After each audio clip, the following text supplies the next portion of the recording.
Are we back? Did we make it?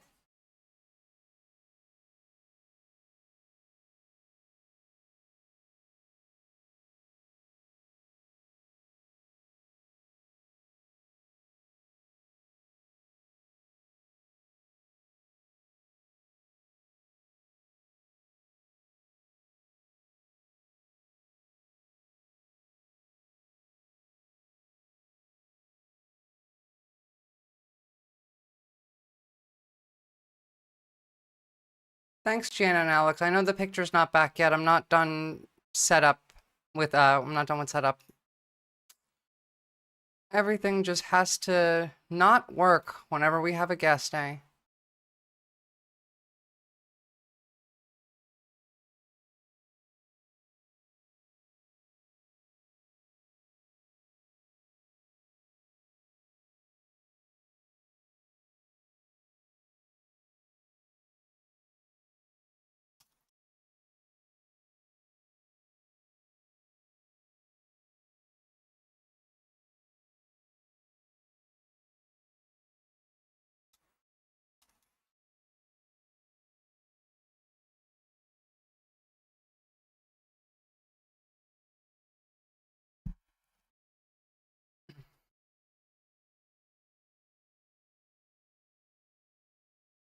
Okay, 2 more seconds. I think I got this.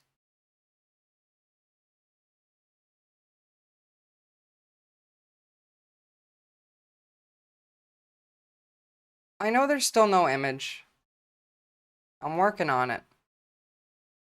Should be back up now. The camera was off on purpose, by the way. Sorry, guys. Getting set up for guests is hard. My headphones. How are you all? Good morning. Thank you, MK Tar. I hope you're all having a good day. What's up, Leftist Leo? Hey, sister to all. And Simply Steve. History tells us that emperors always fall. I mean, you are correct. The evolution of society will not end with a state, eh? My cat was getting dressed. Not here.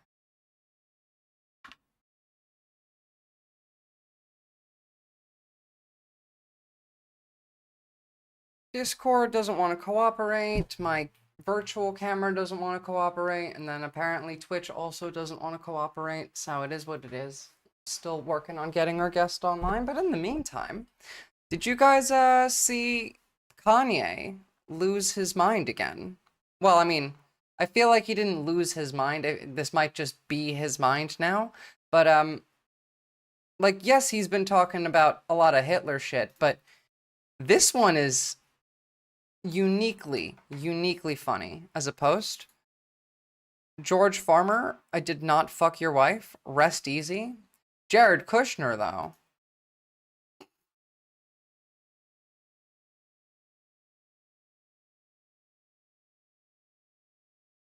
This wasn't a meltdown, Leftist Leo. I mean, usually I would imagine that this is like a crash out, but I mean, it's Kanye now, and if you go on his page, the kind of stuff he's been posting, he seems to be having a blast. I mean, I suppose, is it still a breakdown if you're enjoying it?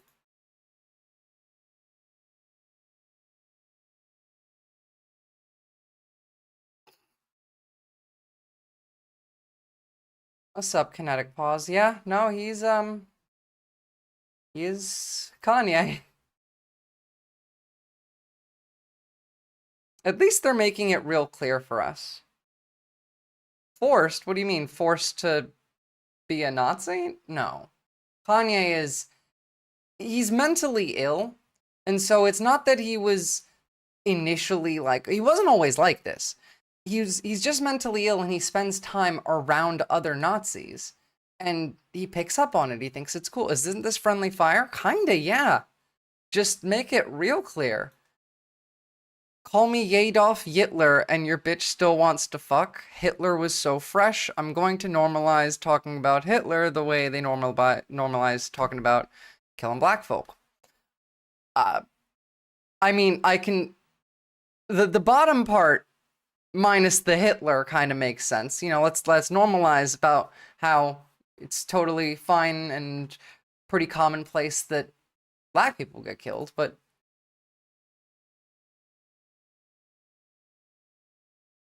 No, Hitler was never a black man. Now, hold on. I wonder if I could just do this via viewer call-ins.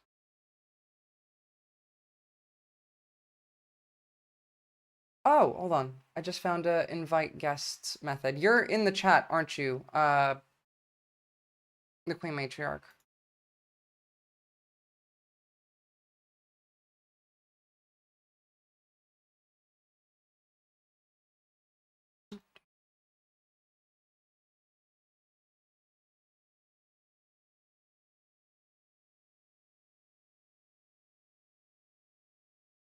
You should have gotten an invite just now.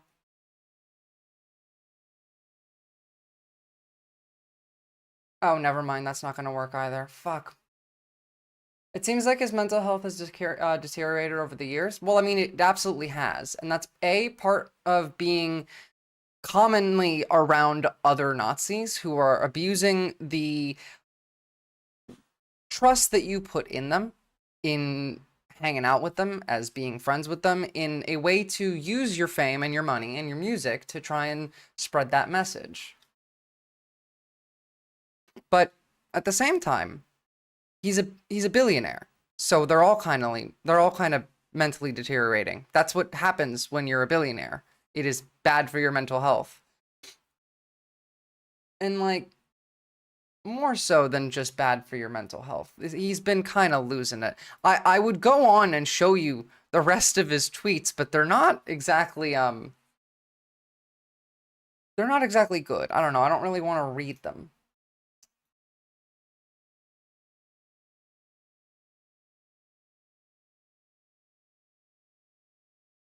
Queen Matriarch, you want to just jump in on a Discord call and we'll just do it that way?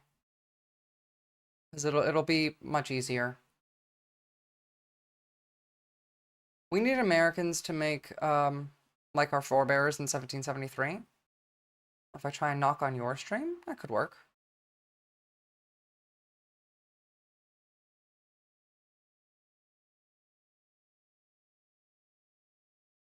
To default.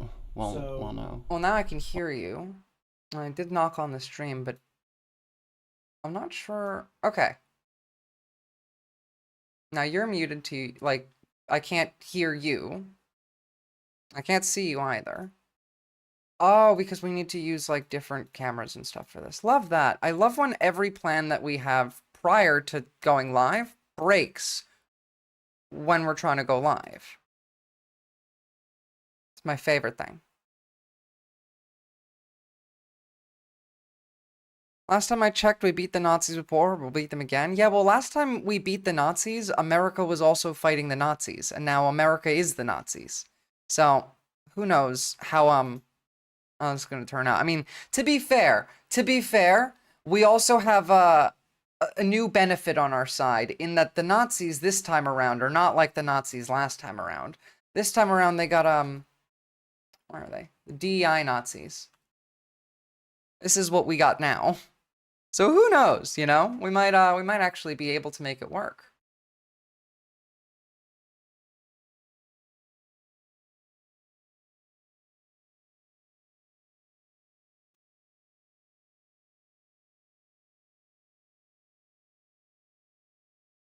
Can you see me now?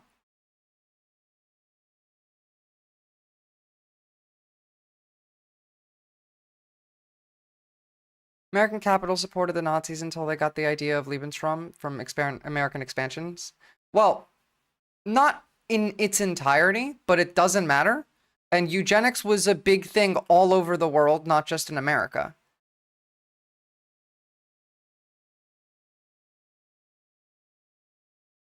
Like, the common, like, idea of Hitler got the eugenics idea from America is not true. It's part of it. Like, Hitler did definitely look at America and see things that he liked, and he definitely did look at, our uh, Jim Crow laws and how they instituted segregation and how we could use those to control media. He did see those and he did like those, but it wasn't like if America didn't have these ideas, then the Germans wouldn't have become Nazis. That's not a real thing. Now, anti-Semitism was really commonplace in Europe at the time. So was eugenics. Eugenics was just a broad movement.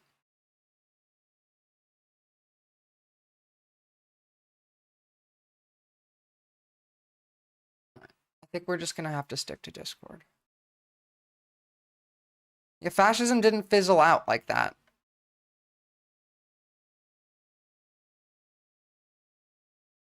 It's more like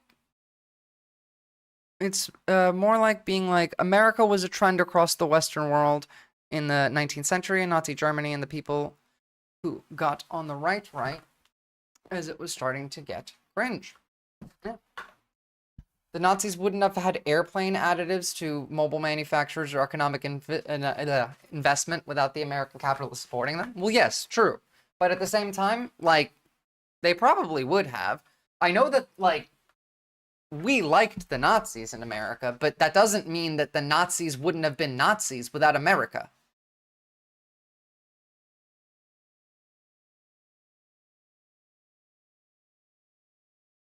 It was a global trend headed in that direction. Sure, they got some help from the fact of what's his name? Oh guys, you know his name. Ford. Ford. Roosevelt hated Hitler. True. Um,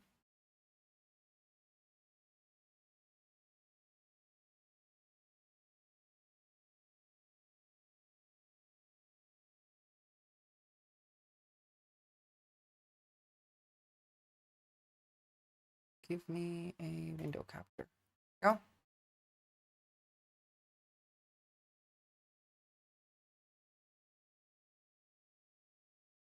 Okay, let's see if we can make this work.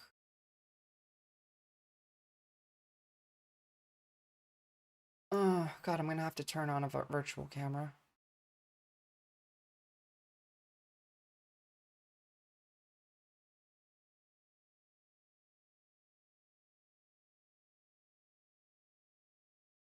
Okay. Now, first things first, can you hear me and or see me? Because I certainly can't hear nor see you. I'd say we're on a similar path to either Francois Spain or Pinochet's Chile. I wouldn't be so sure about that, Art. I would not be so sure about that because it is more, it's worse than like you think it is. Like, for example, this is what I'm seeing on Twitter. That's just and obviously this is one thing, and it's the one thing that they all really go as absolutely berserk on as possible, but it's this.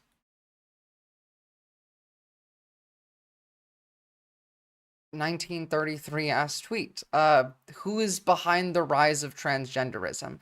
Imagine what happens when this thing finds out that it fell for Jew propaganda. This is the level of brain damage that is consistent on the right wing at the moment. And if that's where we're at, the fear of us not moving towards a Reich style fascism is not necessarily something that I have. Like actually, holy shit, now everything's reversed. Why is it reversed? Queen Matriarch, I'm really sorry. I don't know what's happening that's making this a problem.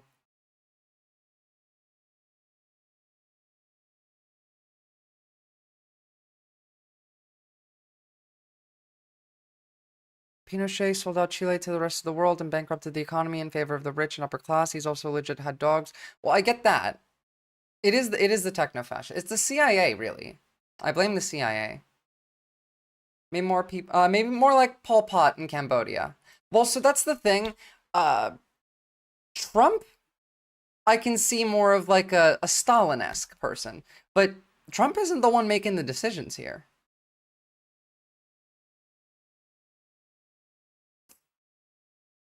On the bright side, though, they might not get that far if this is how they're living. Okay, real quick, without even knowing anything about this, that doesn't look like a good idea. Now, this is methylene blue. It was originally an AB industrial dye. It's shown to be biologically active and was effective-ish in some medical uses. Specifically in malaria, it actually was effective. And we know that in wrong doses, it's neurotoxic. The thing is, we don't know what a right dose and a wrong dose is for methylene blue.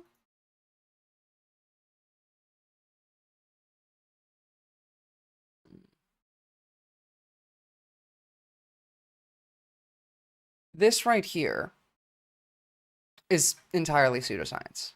There is zero, and I mean zero, indication that doing this, that having methylene blue at that level of a dose, might I add, is in any way good for you in any fashion. But it's definitely not good for you to be overdosing. We know that. Like, we don't know if it's good for you, but we know that it can be bad for you. Am I still skipping around? No, cool. Meanwhile, I'm like, I'm trying to do a stream and at the same time still set up for a talk. Might have to like do a private stream at some point with one of y'all and see if we can manage to get that to work, because I don't want that problem to happen again.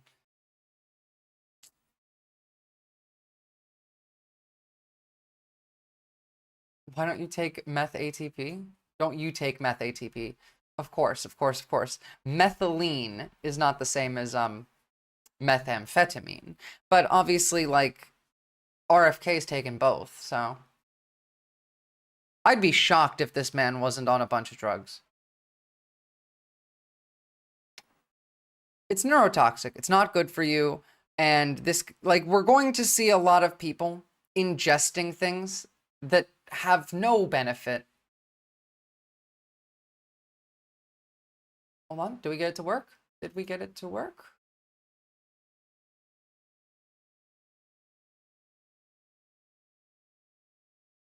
No, we didn't get it to work.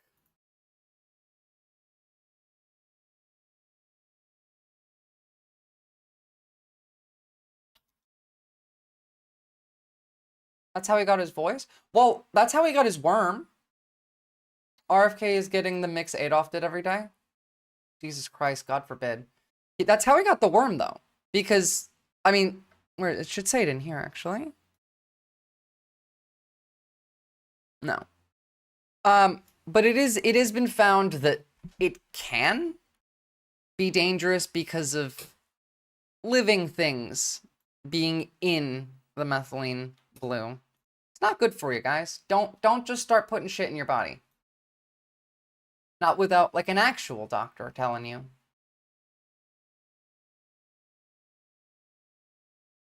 Now, at the same time as this, 9 states have closed all federally funded, well, so actually, federally funded community centers in 9 states have closed their ability to access grant funding, rather. What about dildos? What do you mean? Well, come on. Federally funded community centers in at least 5, now 9 states were unable to draw their grant funding, as in Virginia, Vermont, Montana? Is that Michigan? Emmy is Michigan, right? Oof, I know my states, but I don't necessarily know my shorthand. Yeah, it is Michigan. Montana? No, wait, that's Montana. MI is Michigan. I see. Maybe I don't know them. I Don't know them. Ah, well, actually, I was right anyway. Michigan anyway. Illinois, Rhode Island, and Maine. Thank you. And Nebraska would be the last one. James from the internet. Hello, hello. Yes, welcome to the stream. Sorry, that's not working. Anyway, this is obviously, like, this was always going to happen because they're cutting everything, but I want to make it clear every single time something that, I don't know, makes your life worse, for example, happens, that the people in charge are fully aware that it makes your life worse. Just like with the Consumer Finance Protection Bureau, for example. So, for one, the claim from Elon Musk is that the reason that they wanted to get rid of the CFPB was to get rid of waste and fraud. Meanwhile, the CFPB costs less than $1 billion a year to, run, and has produced $20 billion of money that has been put towards the taxpayer, not paid, by the government towards any number of things, but that money gets returned into the economy. Hey, okay, I think that works. Thank you for... No. I can hear myself, can't hear you.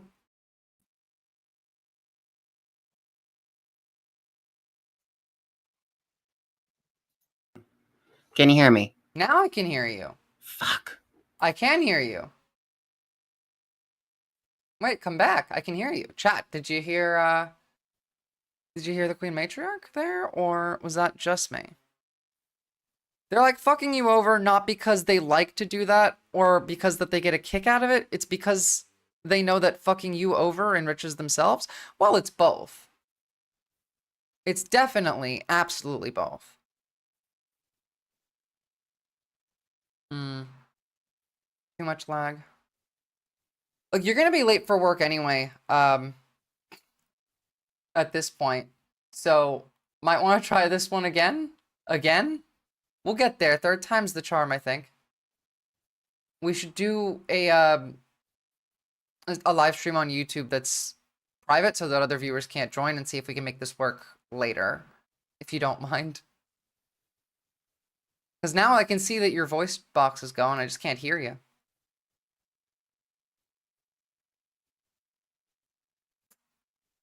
Well, I'll leave it on for a second. Maybe she'll come back and we can hear her. But, like, oh, it sounds wonderful. All right. Yeah, don't worry. I don't want you to be late for work. We'll give it a go again. And we'll make it work. Plus, it's important to get this stuff down anyway. Thanks for trying. Well, we tried. And that didn't work either, Lennon. Because that has to get set up before the stream. With virtual cameras and all that stuff. Like, it's very annoying. The plan A didn't work, plan B didn't work, and plan C didn't work. So I feel like at this point might be just better to leave it for next time. Won't be that long, I stream pretty often. So here's a decent explanation on what the actual CFPB does for you. What you have here is the richest man on the planet bragging about destroying an agency that is set up to protect ordinary consumers from rich scammers like himself and his friends. He says CFPB RIP. CFPB is the Consumer Financial Protection Bureau. It is set up to do all sorts of things, but basically it's the anti-scam agency. It's returned $20 billion to about 200 million consumers, regular people, protects them from things like bank fraud, was working to make it so that medical debt would not impact your credit rating. And now he, the richest man on the planet, is delighted by the idea of destroying this agency, which was set up to actually benefit you. And like, delighted is really the feeling that he's having, considering, I mean, first of all, 4,000 replies on this tweet. Jesus Christ. Well, even this is his supporters are right-wingers, Trump supporters. What's wrong with the CFPB? They actually got consumers wins. CFPB announces return of $1.8 billion in illegal junk fees to 4.3 million Americans harmed in massive credit repair scheme. This was done under the Biden administration, actually. So, yeah, no one's going to say that, but what is the deal with CFPB? I'm genuinely curious. Elon Musk, as a normal guy, can you please respond and tell me? I've assumed it was created for our protection. I've used the CFPB after my bank was giving me the runaround. I had a bunch of fraud charges that they wouldn't refund. After telling me that they found them as fraudulent, within a week, I had my money back. So explain to me why this doesn't benefit regular American citizens. It does. There's nothing like that. That's the thing. First of all, the idea of just going, rip to the CFPB like that is disgusting. He doesn't care. He doesn't pretend to care. And you know what, Art? I disagree with you. I do think that they genuinely do enjoy your suffering. Some of them, at the very least. Not all of them. But some of them definitely do. This guy being one of them. He's a demon. He's a ghoul. He likes it when people suffer. He likes to laugh at it. He's a 4chan troll. Like, what do you expect from a 4chan troll? If it was, I don't know, Bill Gates, would I have the same answer? I mean, probably, yeah, but at least with this one, I don't even really need to justify it. Well, I gotta finish my coffee. I'll hopefully not get overtime today. We can try and private stream tonight. Awesome, thank you. Sorry again. We'll try again next time. Promise. Do consumers not need to be protected? Yeah, that's a good question, isn't it? Considering Elon is the guy going around saying we need to get rid of all regulations. Every single last one of them.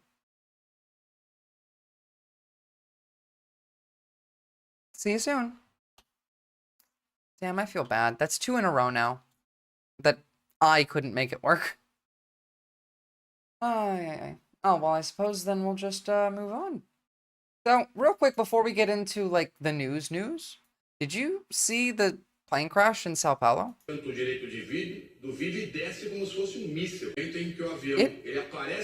just barely didn't hit that car that is, I mean, look at this. All the cars are not in the intersection, and then the plane hits. Very lucky for everyone who was driving there, but also very, very awful. Like, this is shit. What's happening is confusing me, because there's planes falling out the sky everywhere in the world, and I'm pretty sure our FAA ain't doing that. Not to be, like, conspiracy pilled or anything. I don't necessarily think much of it. It's just pretty wild.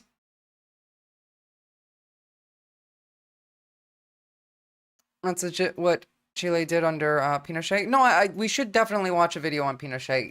They're kind of a compilation of all of the different little bits of fascism that have existed throughout history. Like, the FAA needs money in what? Sao Paulo, Brazil? What is our FAA doing in Brazil? Agora que o Corpo de Bombeiros está conseguindo conter essas chamas. Olha isso, essa imagem um pouco mais cedo, a gente recuperou essa imagem para... That's why I was like, wait, this isn't Spanish, and then I remembered that they don't speak Spanish in Brazil. Para você. So, all of you can see that we've been cooed now, right? I mean, we talked a bit about it last stream, and it was pretty clear then. But everyone in the world can see it, and it's confusing to me that Americans as a whole still have not come to this conclusion. If you can't see the slide in Parliament into fascism that's currently happening in the United States, you are simply not paying attention.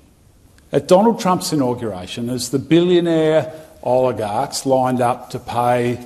Lord Fluffy Art, we know. The joke was that, like, all of them got fired.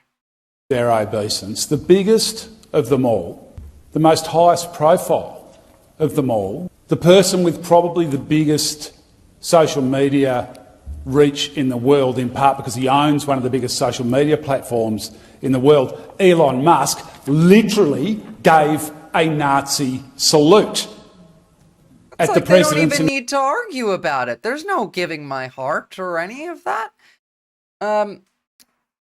Inauguration, and for people who are going to try to argue that it wasn't actually a Nazi salute. I'll say this.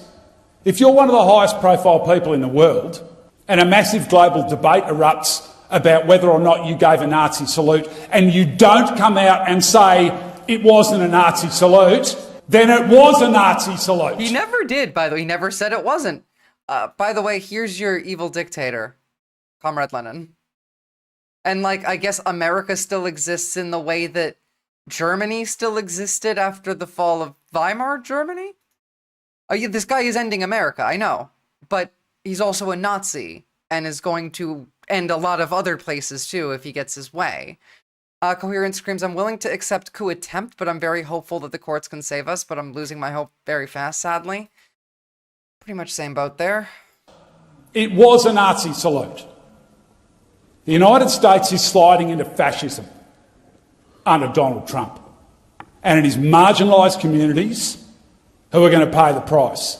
Black-skinned and brown-skinned people, migrants in the US, women in the US, literally transgender and queer folks in the US. They're going to be persecuted and they're going to be demonised, blamed for all the problems of the day. I mean, we've been and you know what else is going to pay the price? Nature is going to pay the price under his drill baby drill policies of destroying nature. Climate is going to pay the price, as we're already seeing a withdrawal from global climate action.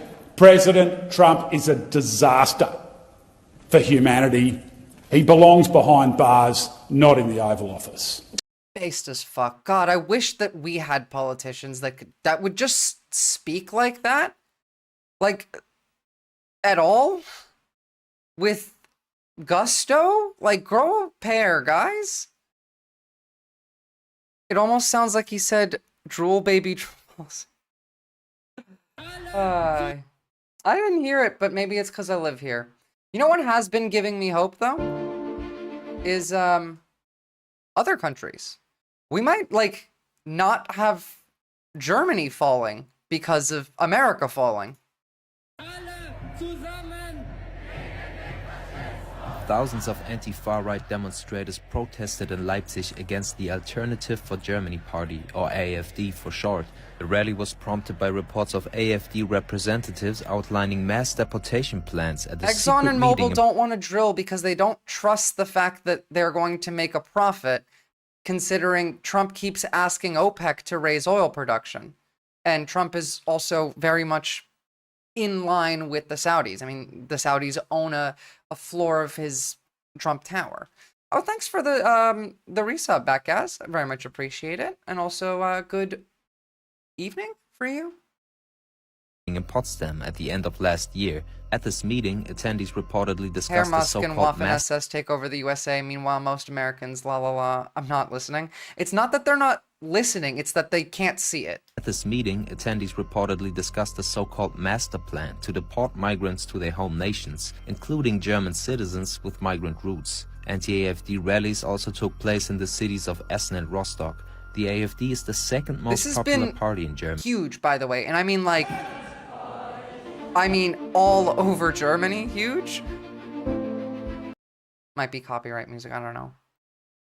They're not stupid about this going away, but they're going with the market and are not going to drill themselves into less profits if they can help it. Exactly, and it was always going to be that way. I said that they would do that well before. Like, if that many people are standing up in a country, not here, and like, yes, they're standing up against the AfD, but the reason they're standing up against the AfD is because they can see the Nazism in America. Considering AfD, prior to, I don't know, a week or two ago, was slated to win pretty big in their upcoming election. This one really gave me goosebumps. I mean, the singing anti-fascist songs. Take notes, y'all. Like, this is what I want to see from America. The protests that I've been seeing, that we've covered, have been piss poor. We need that. We need nothing less than this every day.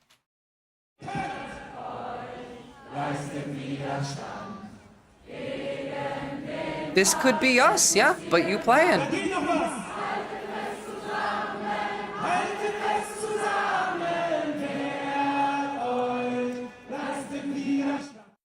They were doing Bella Ciao. Like, y'all get out on the streets and start singing anti-fascist songs.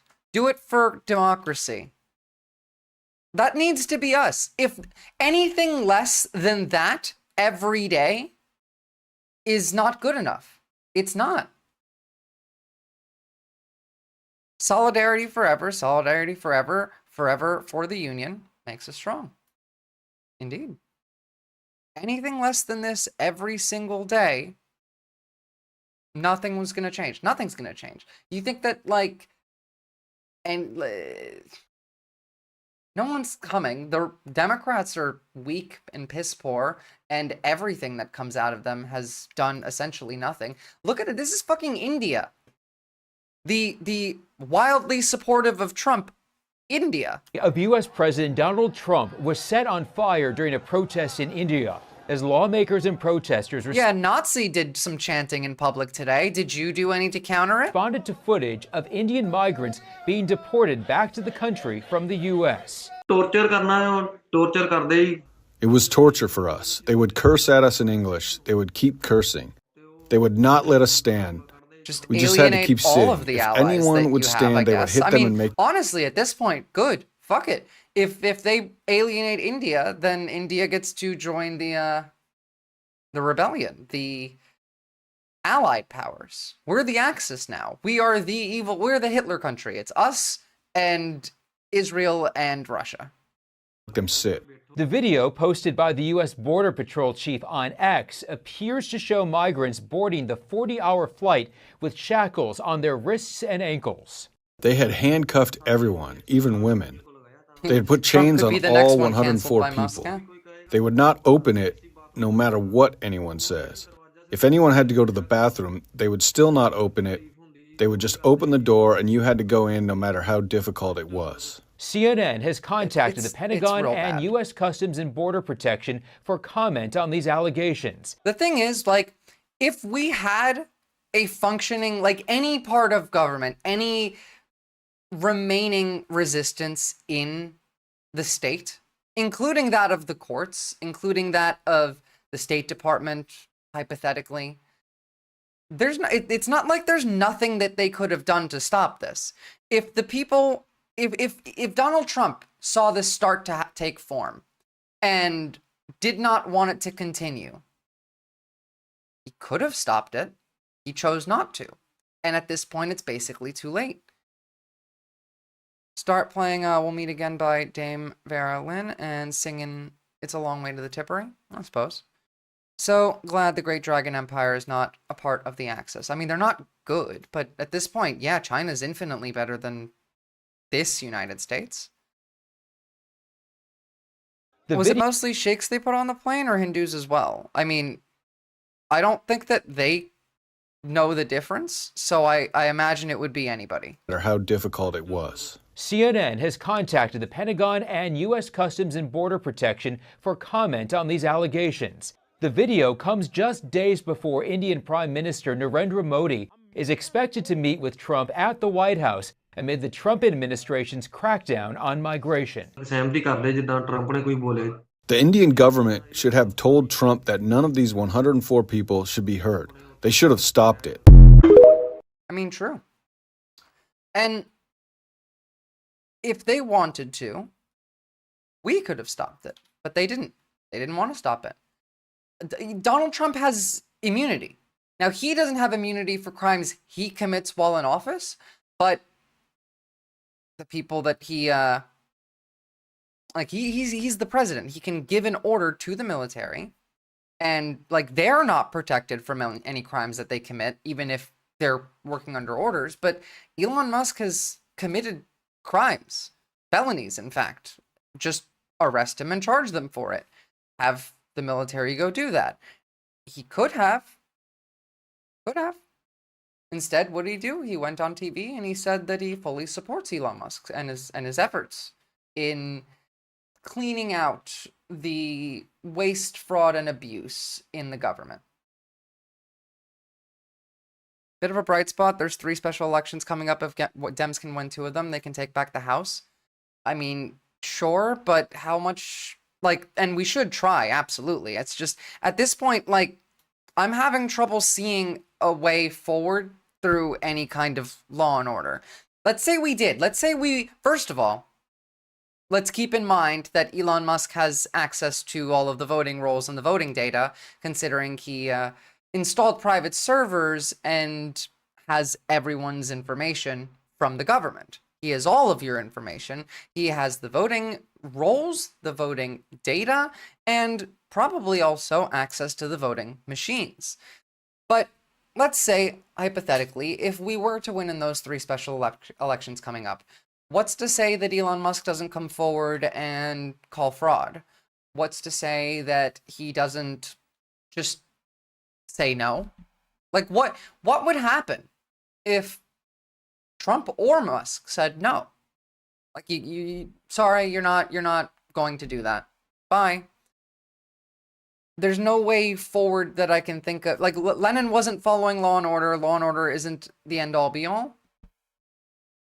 True. But if we want to use the House as the minority party, then we have to follow the law because we're the minority party. Like, we don't have the A, power, or B, the influence, or C, the numbers to really just do what we want. Say no, fuck you. They do.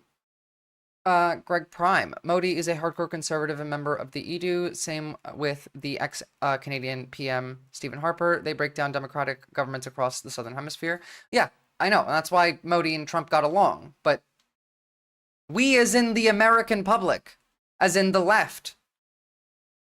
I'm confused what you're, like, where you're getting at here, Comrade Lenin. Like, what do you think that we should be doing right now?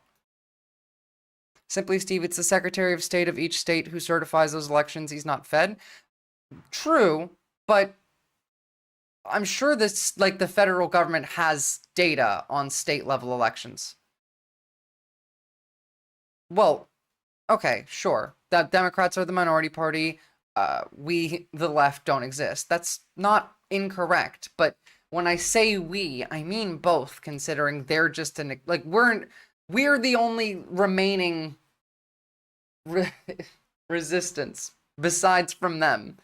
Well, I mean, that's a word, you know? Lord Fluffy Art, that is a word.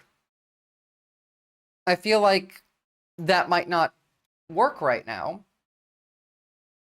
Not in the state that we're in, but at the very least, now's probably our best chances. So do what you will with that information. The longer the time, the more time passes, the more difficult that will become for a time being. Also with those 9,000, yeah, okay. I know that the 90,000-year-old grizzly Democrats aren't going to do shit, which is kind of my point there, in that I don't really care who wins these elections.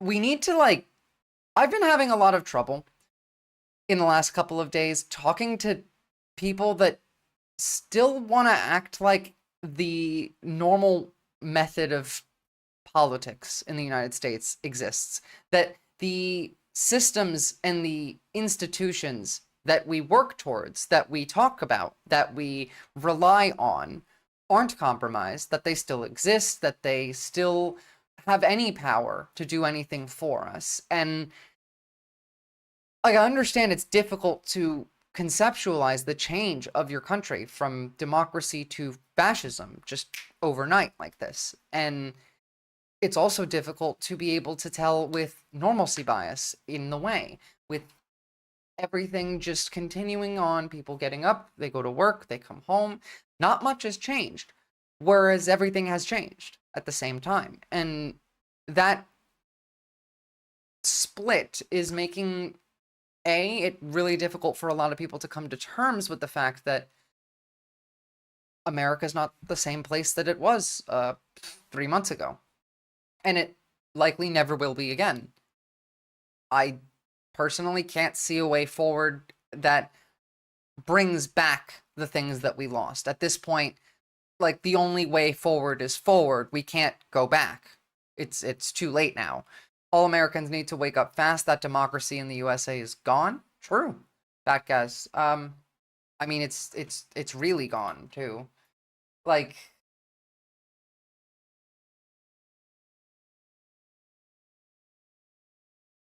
go. Like the fact that ICE raids have now started going door to door. ICE agents in Colorado knocking door to door, demanding IDs, and asking people to turn in their neighbors. I wonder, does that sound familiar to you guys? You know, turn in your neighbors type of shit? Why would they? They're nihilistic. You gotta give them a narrative to believe in. Elon Musk is coming for your sweet treats and your private burrito taxis. Is that a narrative for them to believe in? Fascism fundamentally changes a country. Yeah, and it fundamentally has been changed. But the people still will take a while to get used to that. We'll still be, in a year from now, there will still be people pretending like they live in the same old, like, America, that nothing has changed.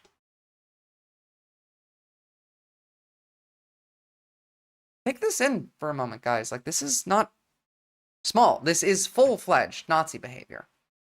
And speaking of those Colorado ICE raids, we're also going to get quite a lot of lies. 100 Venezuelan gang members arrested in Colorado. There was one. There was one person that was a part of Tren de la Agua, or whatever the fuck it is. Maybe, by the way, maybe. Because I don't trust shit that these people say. They can't even find the illegal immigrants that are apparently everywhere without asking random people for help. Yeah, no, they are pathetic. But at the same time, it's not even about the illegal immigrants. It's about everyone. Like, they want to create that don't trust your neighbor mentality anyway. Like, that still falls into the plan. And they're not looking for illegal immigrants anyway. They're just going after anybody. And we know this. We know this because look who they got in Florida. A middle school teacher in Miami-Dade was detained by ICE. The Miami-Dade Teachers Union confirmed that the teacher was detained and attended his immigration hearing, and he has since been deported. He was a DACA recipient. We're going into middle schools, arresting teachers that are DACA recipients, and everyone's fine with that. Tren de Aqua Fiji? Yes, that one. Simply Steve, that is a total lie. They're on WA, just one. Yeah, no, absolutely. This is a lie. Entirely. They can't go for our treats. That violates our social contract. There will be riots without the treats. Well, I mean, we did hear Sam Altman talking about... No, actually, it wasn't... Was it Sam? No, it was Sam Altman talking about how we need to fundamentally change the... social contract. So, this is Gestapo shit? Yes, it is. It's objectively Gestapo shit. This is like the most Gestapo shit you can get. Go door to door, like scare people into ratting out their neighbors, go into schools and arresting teachers. Like, they don't care. They don't care. And you want to know what the weak sauce Dems are doing about it? They're talking about fucking impeachment. They're complaining. Forgot I showed that, but I don't really care.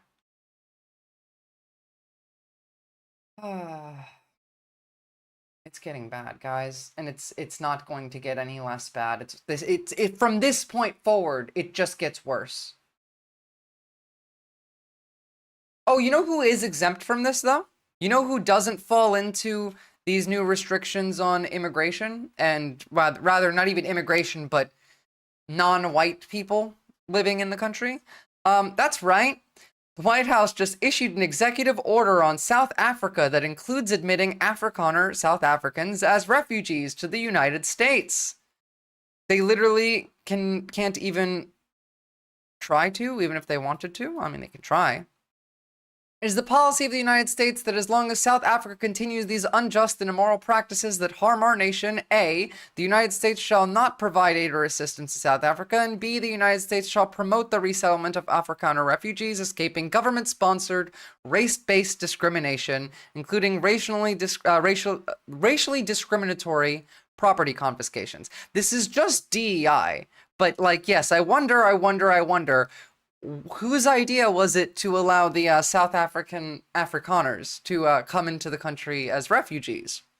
refugee settlement, and other humanitarian considerations. The Secretary of State and the Secretary of Homeland Security shall take appropriate steps consistent with law to prioritize humanitarian relief, including admission and resettlement through the United States Refugee Admissions Program for Afrikaners in South Africa who are victims of unjust racial discrimination, such plan shall be submitted to the President through the Assistant to the President and Homeland Security Advisor. As in, this is just Elon Musk who wants to help his apartheid buddies. History has already taught us that from here on in, like, the USA deteriorates badly, and we will go the way of Rome. Yeah, you guys are right.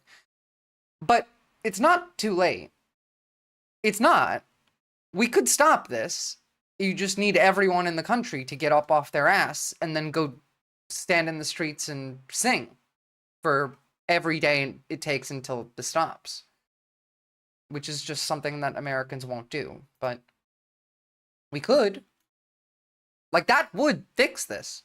We still could bring us back from the brink. But that relies on Americans getting up and protesting. Not going to work. Risking their own livelihood. Risking their families, their homes, their... It is too late. We're cooked. Well, I mean, we'll see. I don't know. I still... there's still the chance that the right wing will lose their shit when their lives start being personally affected, and then we have militias from the right walking around doing stuff, but at the same time, who knows how personally affected that they'll be? They might not actually suffer all that much. All of this might be planned in a way that focuses the majority of the harm on people that aren't in the base of supporters. But regardless of what happens there, we will see more and more of this. These horrible fucking people being really, really mask off. Now this one's disgusting, but it's also kind of funny because this is a weak little bitch boy who would never say this to anyone who he expected of putting up a fight or, you know, really snapping back at him. But yeah, I'm listening. You wanna know why you goddamn should be sliced at their throat? Mm-hmm. Listen, because you guys are goddamn border hoppers. What? Right, that was the What did you say about Mexican men? Put your snap in before. You know what 1444 means? Your number. What does it mean? 14 mean. These are all this is the type of people that Elon's hiring and putting in the government, just so you know. Hitler. Do you have a... You go to Don't school listen, in Hitler, 1444. That's... Look. No. 1444, yeah. I'm recording him, so yeah. Exactly. Yeah, you guys dumbass don't know shit. Oh, shit. Don't listen to him. No. Fat girl. Yeah, what? Like, first of all, demons. But secondly, you understand that this kind of behavior is not something that people are just born with, right? Gen Z are subverted by crusty Nazis. Yeah. What? Batgaz, no, starting a GoFundMe to buy a bomber plane. That's how the CIA gets you. Come here, say something. Say something about Mexicans. Say something about them. Oh, Mexicans? No, exactly. Oh, we can get in a rabbit hole. You want to know say something. You ugly That's why you came. You want to know something Mexican. about Mexicans? Yeah, say something. You goddamn should be sliced at the throat at the border. We should slice you goddamn at the throat. You want to know why? Come here. We used to, I don't know, do something about shit like this. I remember a time where it wasn't as easy to just walk around and say shit like this without consequences. This is, again, mental illness combined with an incredible amount of propagandizing, and this is the outcome. All of this is created, protecting women and children. Meanwhile, the only people they'll say this shit to are women and children. Bring the camera. No, I'm listening. Yeah, bring the camera in. Bring the camera in. Yeah, I'm listening. You wanna know why you goddamn should be sliced at their throat? Mm-hmm. Listen. That's enough of that. Like, the entire right wing is mentally ill. Be very, very certain that that is the case. Oh, by the way, also a rapist. Ooh, shocking. Protecting women and children, yeah? 19-year-old, drunk as a skunk, and brazenly spewing racist bullshit as a known felon. Love that. And in case that wasn't clear enough as to how MAGA feels about the right wing, feels about Hispanics. Vote for Mr. Trump! We vote for Mr. Trump! Yes! This was prior to the election. We love you! We love you! All the way to the White House! A few moments later. Around Monday, Venezuelan Americans denounced the Trump administration and South Florida Republicans. More than betrayed. Beyond betrayed. They used us. They actually, during the campaign, and I don't want to make this political, but during the campaign, the elected officials from the Republican Party, they actually told us that he was not going to touch the documented people. I'm glad the literature saved you, Headless Chicken, because you're pretty based, and being like one of these fucking people is not something that's good, you know? Again, all of them are mentally ill. And just to really go and take this a step further, this is one of the people that probably could have been saved. I'm here. My name's Stephen Regini. Good job, you played yourself. Yeah. A resident of Maine. I mean, we all did. America played itself. Regardless of, like, whether you voted for Trump or not, like, we as a country voted for what we're living through. I had the cops called on me. A SWAT team showed up, and I'm now engaged in a shootout. My state has been the #1 abortion and gay rights state. Unfortunately, like, he's in a delusional and psychotic episode, so, like, yeah, of course he scares you. He's fucking scary. In the entire country, and I've been segregated against for my beliefs. Now they're trying to arrest me simply because I do not believe in gay rights and abortion, which is the #1 state of Maine right now. That's what they... This guy could have been saved, just so you know. Like, 100%. Like, he is doing this. Like, the shootout with the police that he is hallucinating and whatever happens at the end of this video. All of these things, like, this scenario tells me that this person does genuinely believe the things that he's told. And because he genuinely believes these things, he's genuinely upset about them. The emotions that he feels are real. The reason that he believes these things are because he's being convinced of them. You could get him out of that in a community. You can't do this online. You can't do this as a family member. You have to have a community take part and de-radicalize this person, to deprogram this person. And we have not built the systems that we need to be able to do these things. They do. They're an abortion mill. So I'm here. I'm in a shootout with the authorities who are protecting the rights of doctors to murder babies. And they are protecting the rights of children to be ripped out of the womb and killed. I'm here with my baby daughter, who they're also trying to... He thinks, it's not about it affecting him personally. He's doing this because he thinks it's his moral obligation.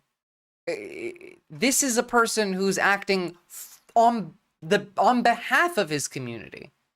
As in, someone who would be very, very malleable by a community. This is a cult, but this is a cult of loneliness. Take away. It's built on loneliness. And I assure you that I am not the aggressor here. They tried to arrest me. They tried to tase me. They're trying to make me a criminal. They are trying to get me in trouble. They are trying to take me to jail for a long time for getting in an argument with my wife, which was a simple argument. I've spoke with her since. I love my wife. I forgot. This guy did actually. Never mind. Now I just remembered what he had done. The reason this is happening is because he kidnapped his kid. I love my daughter. I'm so grateful for all God has blessed me with. I'm grateful for my farm. I'm grateful for everything. All my friends and people who love me. And I'm sorry this had to happen. I really am. But he was absolutely the aggressor. I don't disagree with that at all. I'm backed into a corner with my political beliefs. I haven't been able to find a job in a year. But again, like, the dude's got issues, and the right-wing propaganda is targeted to people with mental illness. It's gross, and it should be illegal. True, not laws. Like, the reason that he's doing this is because of the propaganda anyway. So, like, the point that I made still stands, regardless of whether or not he's doing this because he thinks that it's for his community or not. He's doing this for personal reasons. But his rationality is still built on the community aspect of it. And my entire life has been just struggling for existence, fighting Democrats and trying to stand up for my country. Let me ask you, if you're a law enforcement officer, why do you support the COVID vaccines? Why do you support abortion? Why do you support what isn't morally right? How are you fighting? The only way that you get people to think like this is by lying to them nonstop for years and years and years and years and years and years and years. For a state system that protects illegal immigrants and pedophiles. Please explain this to me. Please explain to me why abortion is still legal in my state. Why are the babies dying? Why? Why is this illegal up till the time of consent? Everything is always framed through the lens of children as well, because the fascists love to do that shit. It makes it much easier for them to not look evil. Example A. And example B. Heavily mentally conditioned, yeah. Yeah. And yeah, like, dude should not have a gun. Why are the babies dying? Or a kid. Why? Why is this illegal up till the time of conception? That's why I'm fighting. I'm fighting for the babies, I'm fighting for the unborn, and I'm fighting for righteousness and Christianity to be restored in this country. Christ is Lord, God. The thing is, again, like, he doesn't know reality. And so are you really surprised that people can make him believe that things that aren't real are real? No, of course not. This is what happens. It is the product of this conditioning. And by the way, like, all of us are subject to it. Whether we're media literate or not, whether we have an understanding of how they go about doing it or not, we do all occasionally fall for this. At least, you know, in one way or another. But going a step even further than that, it's going to get infinitely worse now. Because all of the news, all of the media, everything is in the hands of like 5 people. Fox News is state media now. Laura Trump works at Fox News. And if people are already getting to this point, lefties should be getting armed right about now. Yeah. This is why I think that you should all get a gun right the fuck now. Because all of these people have guns. And they're not losing them. They're going to keep their guns. So you should get yours. You know who got... Let's be honest. ...guns on the left and actually scared the shit out of the right to the point where they introduced gun legislation? Oh yeah, it was Fred Hampton. I mean, if you think guns are lame, sure, but is dying lame? The left is in a bit of a slump. The far right is in ascendance. Childless cat ladies. The climate crisis continues unabated, and the Democrats are as useless as ever. Who is this guy?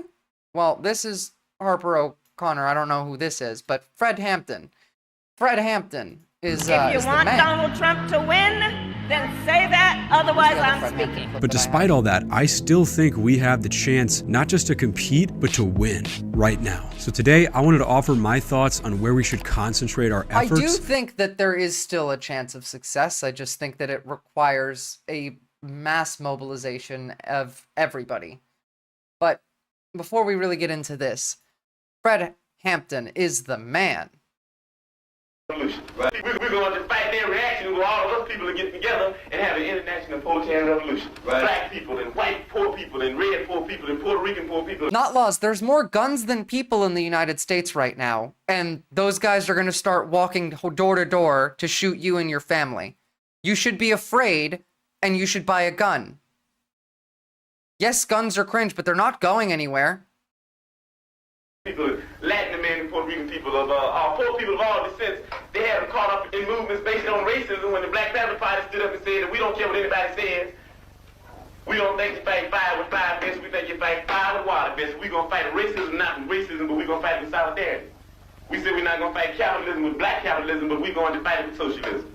We stood up and said we're not going to fight reactionary pigs and reactionary state's attorneys like this and reactionary state's attorneys like It's already down to that, not laws. It's happening right now. With any other reactions on our part. We're going to fight their reaction where all of us people are getting together and have an international proletarian revolution. Right on. Right on. And that's saying all power to the people. Right on. There's literally people who are pretending to be ICE, going to people's houses, going to their, like... There's only two classes. And that's saying there's a class over here and there's a class over there. If you're still trying to say fear-mongering when we're talking about what's happening in America right now, you're too far gone. There is no fear-mongering. It is the Nazis have come. They're marching down the streets. Either protect yourself or you're going to die. The means of the method to get the world we want? Yeah, no, that's not the world that you live in anymore, though. That was how it worked before this election. You don't live in that world anymore. Though they can just kill you. They can arrest you. We're sending American citizens to El Salvador.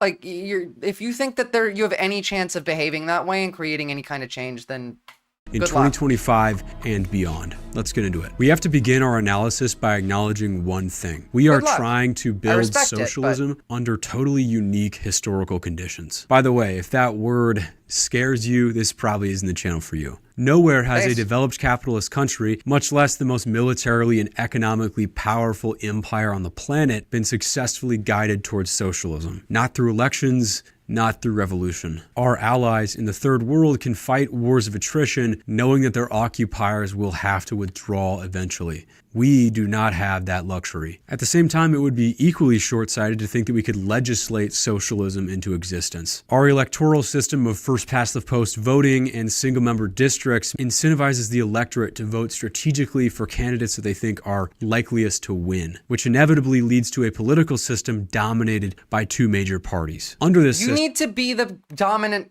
party in charge. You need to be the dominant group in charge to be able to set that kind of precedent.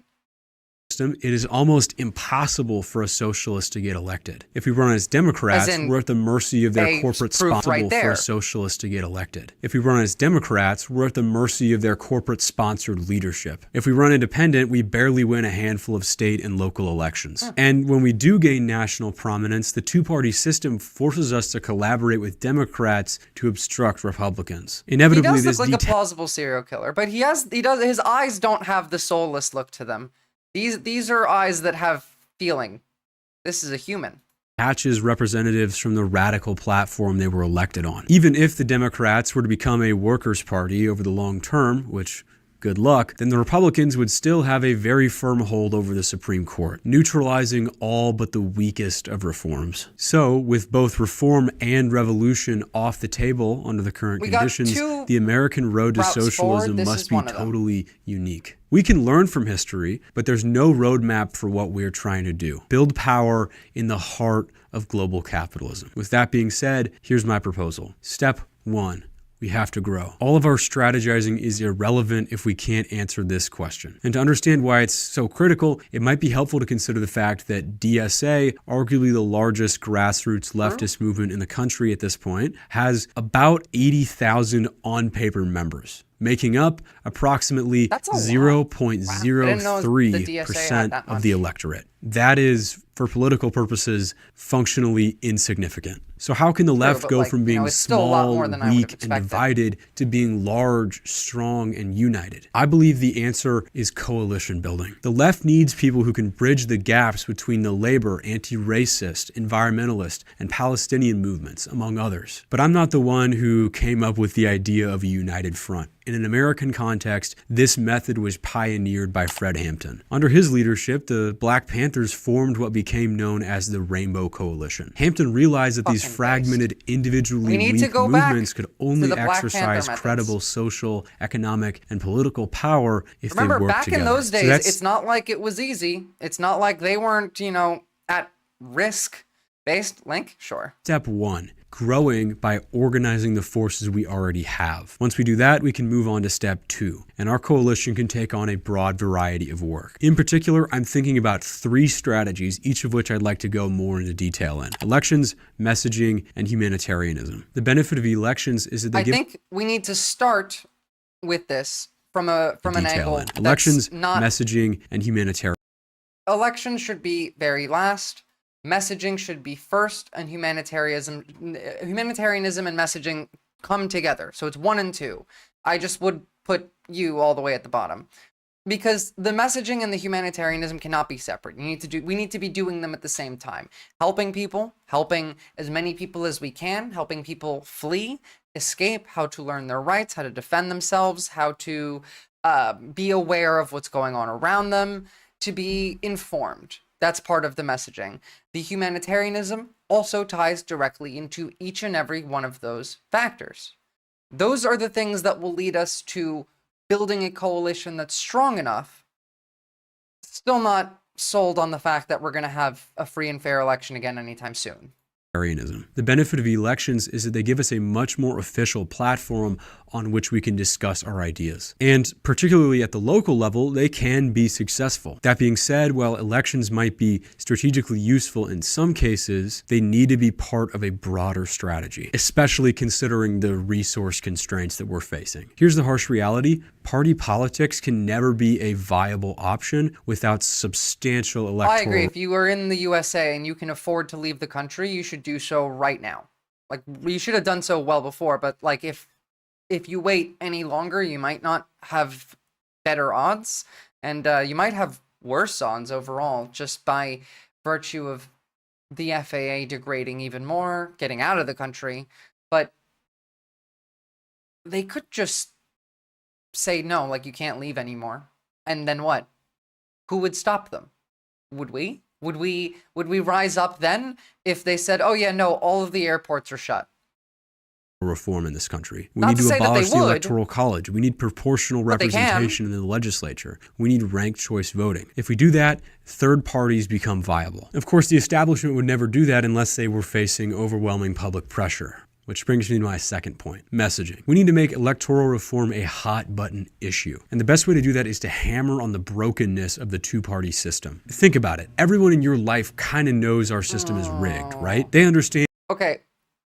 This is all true, but it's giving me pause because remember, like we've seen this, what they're planning to do is to message to leftists and say that they want to break through the two-party system to try and get the Nationalist Party on the main stage the next time we do have an election. Now, of course, I still don't think it'll be free and fair, but I do think that they still don't have a chance of winning. Is this a progressive channel? It is a leftist channel. I'm further left than a progressive, but progressives are absolutely welcome here, Drunken Slav. And that ordinary citizens are... I would like to think all Americans would stay and protect the Constitution, but I understand the mentality. Well, like, yeah, I would like to think so too, but no. And not everyone really has... All of you have something you can do, but not everybody needs to be in the States to do it. Like, for example, I'm outside of the USA, but I'm doing my best, doing whatever I can. I'd call myself progressive. Cool. Based. Welcome. Welcome, welcome. Headless Chicken is also, I believe, a progressive. Your life kind of knows our system is rigged, right? They understand that ordinary citizens are pretty powerless to change the status quo. There is genuine frustration here. And the most effective messaging simply lets people understand the source of the frustration they are already feeling. Believe me, everyone feels the malaise of the current system. We just need to give it a name. Now, naturally, you'll be wondering, what should this messaging look like? From personal experience, and of course I'm biased, I'd say short form video is our best friend. I'm no communications expert, I'm no genius, I don't have a team behind me, but in just a couple short years, I was able to reach quite... And yes, I do get that point. Like, the short form media and the idea of content creators on the left is excellent, and that's how a lot of the right-wing messaging is done now. It's pretty much entirely via online media, and even the existing media, that's the legacy stuff, the Fox News type media, all gets its messaging from the online aspects anyway. But how much of a chance do we have of being able to enter that media environment as it's constantly being rigged against us and made even more difficult to get your voice heard, your message across? Is from America? Yeah, sorry, Greg, you definitely should get ready for that one, because we will do it if you give us the chance. Coherent screams that consider the Aussies as Americans down under. I wish Americans would stop doing that, but you're not wrong.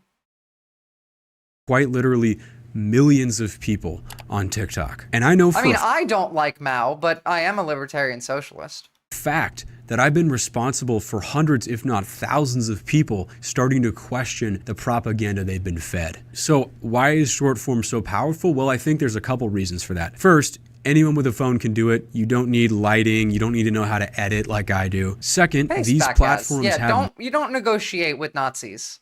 There is no negotiating with Nazis. There's just falling for their lies. What's further left than progressive? Accelerationist revolutionary, I guess?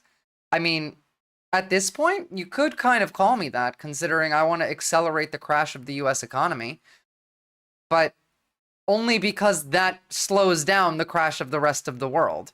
I wouldn't call myself an accelerationist in general. I'm not even really a revolutionary. I'm just a socialist. A progressive is still a liberal.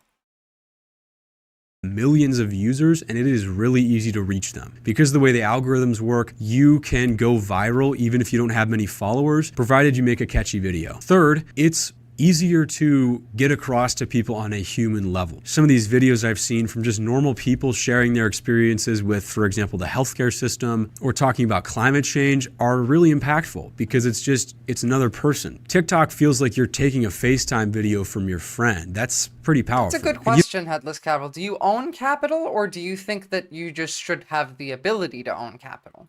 You don't get that on a more impersonal platform such as Twitter. And that personal sort of connection can start that spark of solidarity, this recognition that, hey, we're all going through the same thing. We're all suffering in the same ways. That's the beginning of class consciousness. Follow other creators whose messaging you admire. Tell your own story. Confidently and clearly explain why the current system cannot be reformed and needs to be replaced. Again, I wonder why you don't identify as a progressive. It's a pretty wide term in my mind. Because it's not as wide of a term in my mind. Progressives usually are a very specific group of people, and me saying I'm a progressive would indicate that I'm a liberal to people. And I'm not a liberal, I'm a socialist. Yeah, okay, that makes, as Headless Chicken said, like, liberal. Progressive is just a form of liberal. I don't know, I call myself progressive as a Maoist. I mean, that's because you're a Maoist, and that's the brain damage of Maoisms.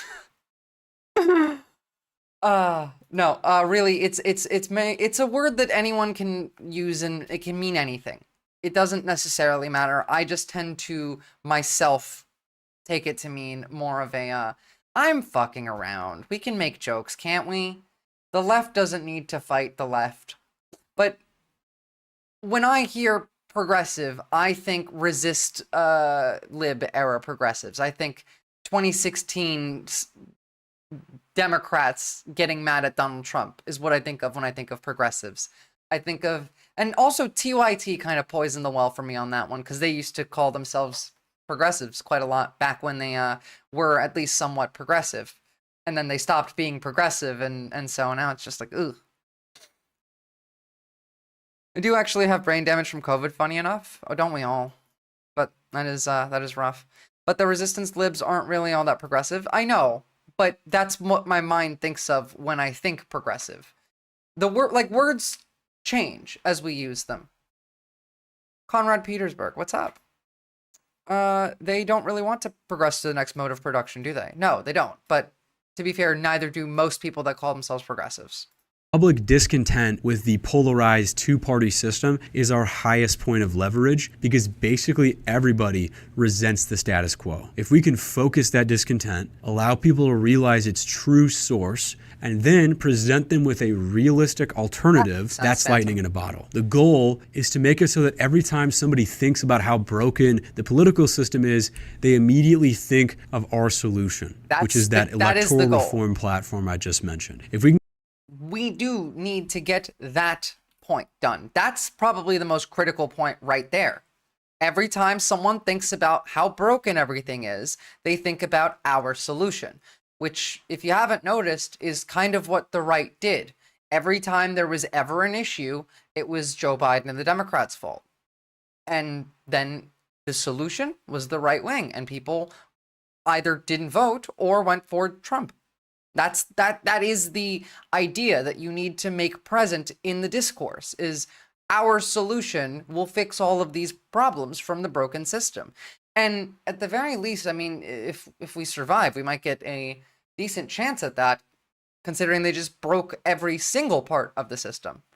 Think of our solution, which is that electoral reform platform I just mentioned. If we can connect up these two things, we're golden. Now for the fun part. This is where a true left-wing coalition differentiates itself from political elites, Democrats, by improving people's lives. I think our priority in the near term needs to be outreach programs such as school lunch drives, tenant and union organizing, infrastructure redevelopment, all of these on a housing state construction. Level. We won't get any federal funding, obviously, but you can still do all of these on the state level. Legal defense, establishing community gardens, winter clothing drives, and whatever else our communities need. We need to show the people who are neglected and exploited under the current system that we are willing to fight for them. Again, this is something that the Black Panthers did incredibly well. Of course, this work will most likely... I would also add in protecting your community into this in the meantime.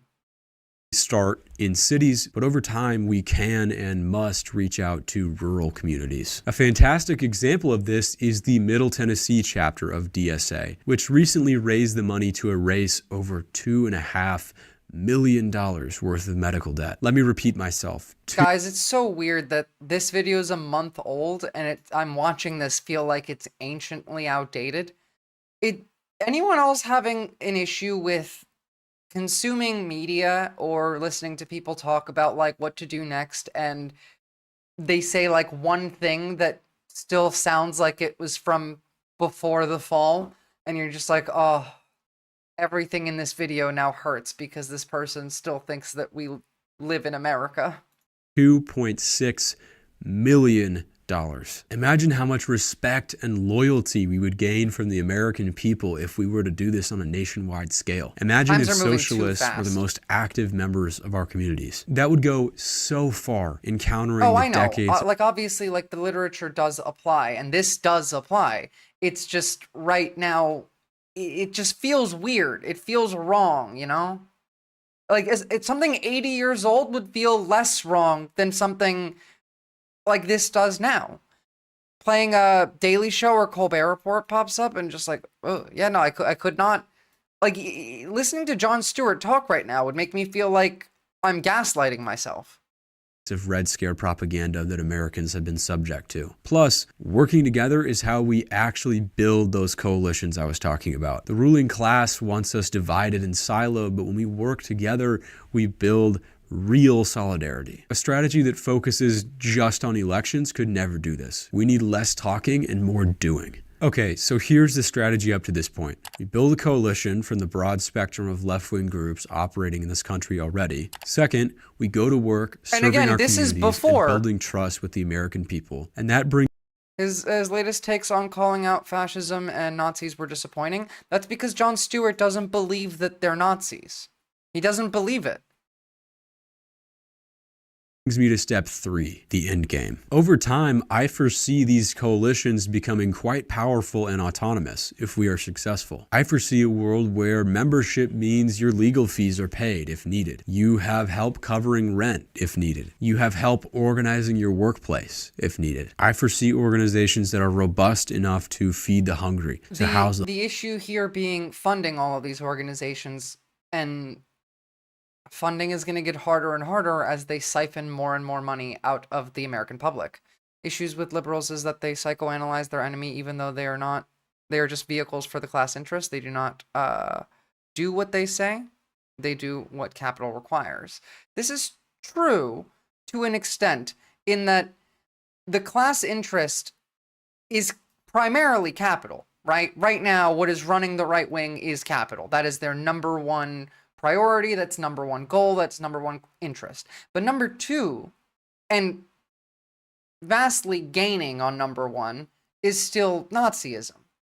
And there is a distinction in the Republican Party, in the right, between those who are only doing this for capital and doing this because they actually want the Nazism. And the people who want the Nazism are the people who are next up in line for power. I think what the US is doing for Israel... What?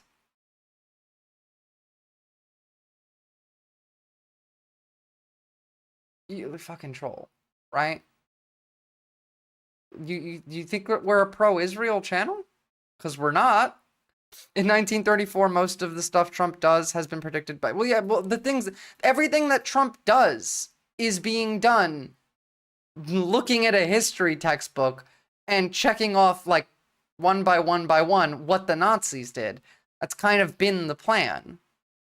The homeless, to care for the sick. I foresee great festivals and gatherings full of music and art, full of freedom. I also think what the IDF is doing is genocide. I also just think that we're about to go and join in on that genocide now. Figures well, the society. I mean, to be fair, we were already funding it, but now we're going to have our people also doing it. That we are working to create. Then, once we're strong enough, we can apply pressure for electoral reforms through protests, strikes, encampments, and most importantly, the discipline to withhold votes from politicians who won't work with us. So there's the actual three-step. You can very easily be a Nazi and still be Jewish. Like, very, very easily. Really quickly. Just a question for you. Do you think that, that this person is a Nazi? Tells far-right crowd the nation should move past beyond guilt ahead of Holocaust Remembrance Day. Is Elon Musk a Nazi? How about Elon Musk agrees with tweet accusing Jewish people of hatred against whites? How about Doge staffer resigns over racist tweet advocating for racism and eugenics? Is Elon a Nazi, do you think? Because he's very much pro-Israel and very much a Nazi. I just want to see the answer, just one. Give me one good answer. And also, people lie, guys. They do, very often, in fact, lie.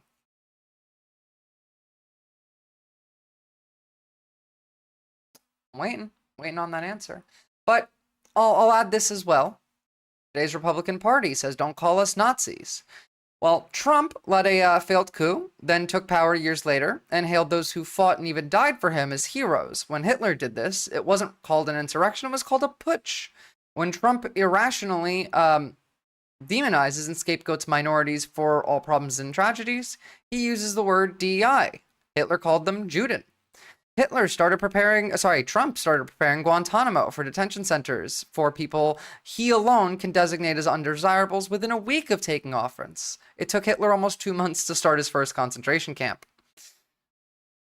What about Hitler's associates did the, Nazi salute? Also, Elon did the Nazi salute.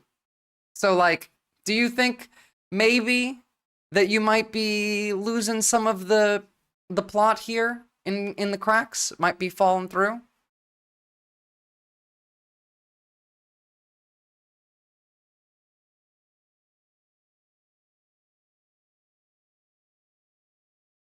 It is what it is. Guys, don't argue with the Israeli framework. Rally our allies, win over the American people, and then use that mass Israel, movement to put pressure on the state. I don't want to give you false... They're in here, and I would like them to stay in here, honestly. I would very much Okay, never mind. Goodbye. Hope, but despite strong headwinds, I seriously believe that we have a massive opportunity for movement building right now. The genocide in Gaza and the brutal crackdown on people protesting that genocide at home. It was quick because first off, like, who knows if that's an op, and secondly, I don't care. There's no, like, I am not wasting time on stupid people anymore. Has woken up a lot of people to the harsh reality of our system. The climate crisis is only just beginning. The cost of living continues to rise. Establishment politics are as ineffective as they've ever been. The public is primed to look for an alternative. We need to rally our allies. We need to go where the fight is. This is how we win. So if you're not in an organization, get organized. If you're not reading, get educated. I'll leave a resource in the description for anybody who's looking to get busy on that. Ultimately, we are blazing... No, you can talk about Palestine. I just didn't want you to argue with the Israeli about Palestine. You can say whatever you like, Drunken Slav. Looks like you don't waste time on me.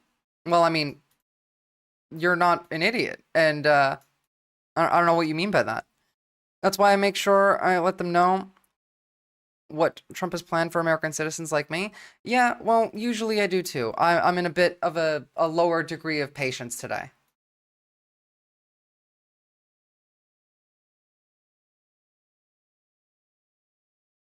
Because we're fucked.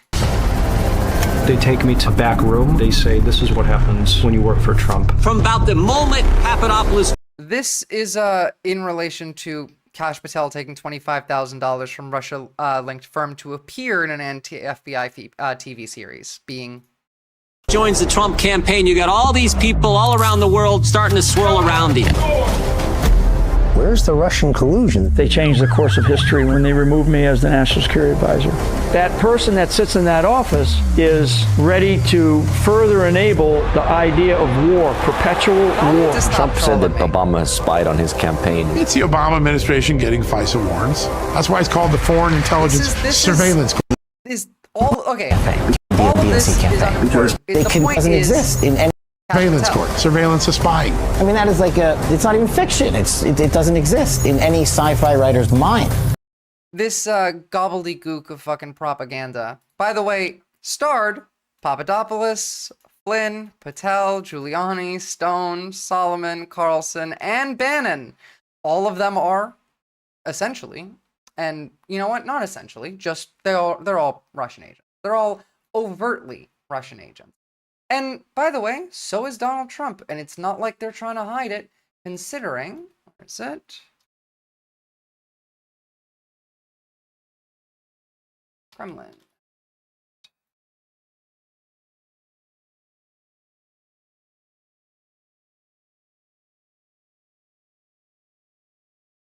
Oh, there we are. But I just want to say this again. The nominee for FBI director. But I just want to say this again. The nominee for FBI director taking $25,000 for a pro-Kremlin anti-FBI smear campaign. Messed that up. A film made by a guy who has made propaganda for the Kremlin. That's kind of been his whole job in life. It seems like the kind of story that should maybe break through. And I know it's been kind of, Kremlin Christmas this week, right? I mean, the news from the New York Times this week that the new Trump administration, in its infinite wisdom, sent a huge list of personal identifying information of CIA personnel in an unclassified, unencrypted email. The news that CIA personnel and people you know what? That's a good point, Simply Steve. We did help y'all. Work at the Office of Director of National Intelligence are now among the government employees who have been invited to resign or else. An effort that has been temporarily halted. I think 60,000 people did take that offer, which is pretty bad. By a federal judge, but it may be back in effect as soon as next week. Can you imagine how excited our foreign adversaries are at the idea of a wholesale purge of all the experienced people in U.S. intelligence and counterintelligence? Well, for example, right? You two sound alike. It's hard to discern who's talking. Oh, I guess I'll try and stop talking when Intro Matt was talking. Thank you for that, though. But you do want to know something interesting about the point that you just made about the purges of our employees in I don't know, cybersecurity. A wholesale purge of all the experienced people in U.S. intelligence and counterintelligence?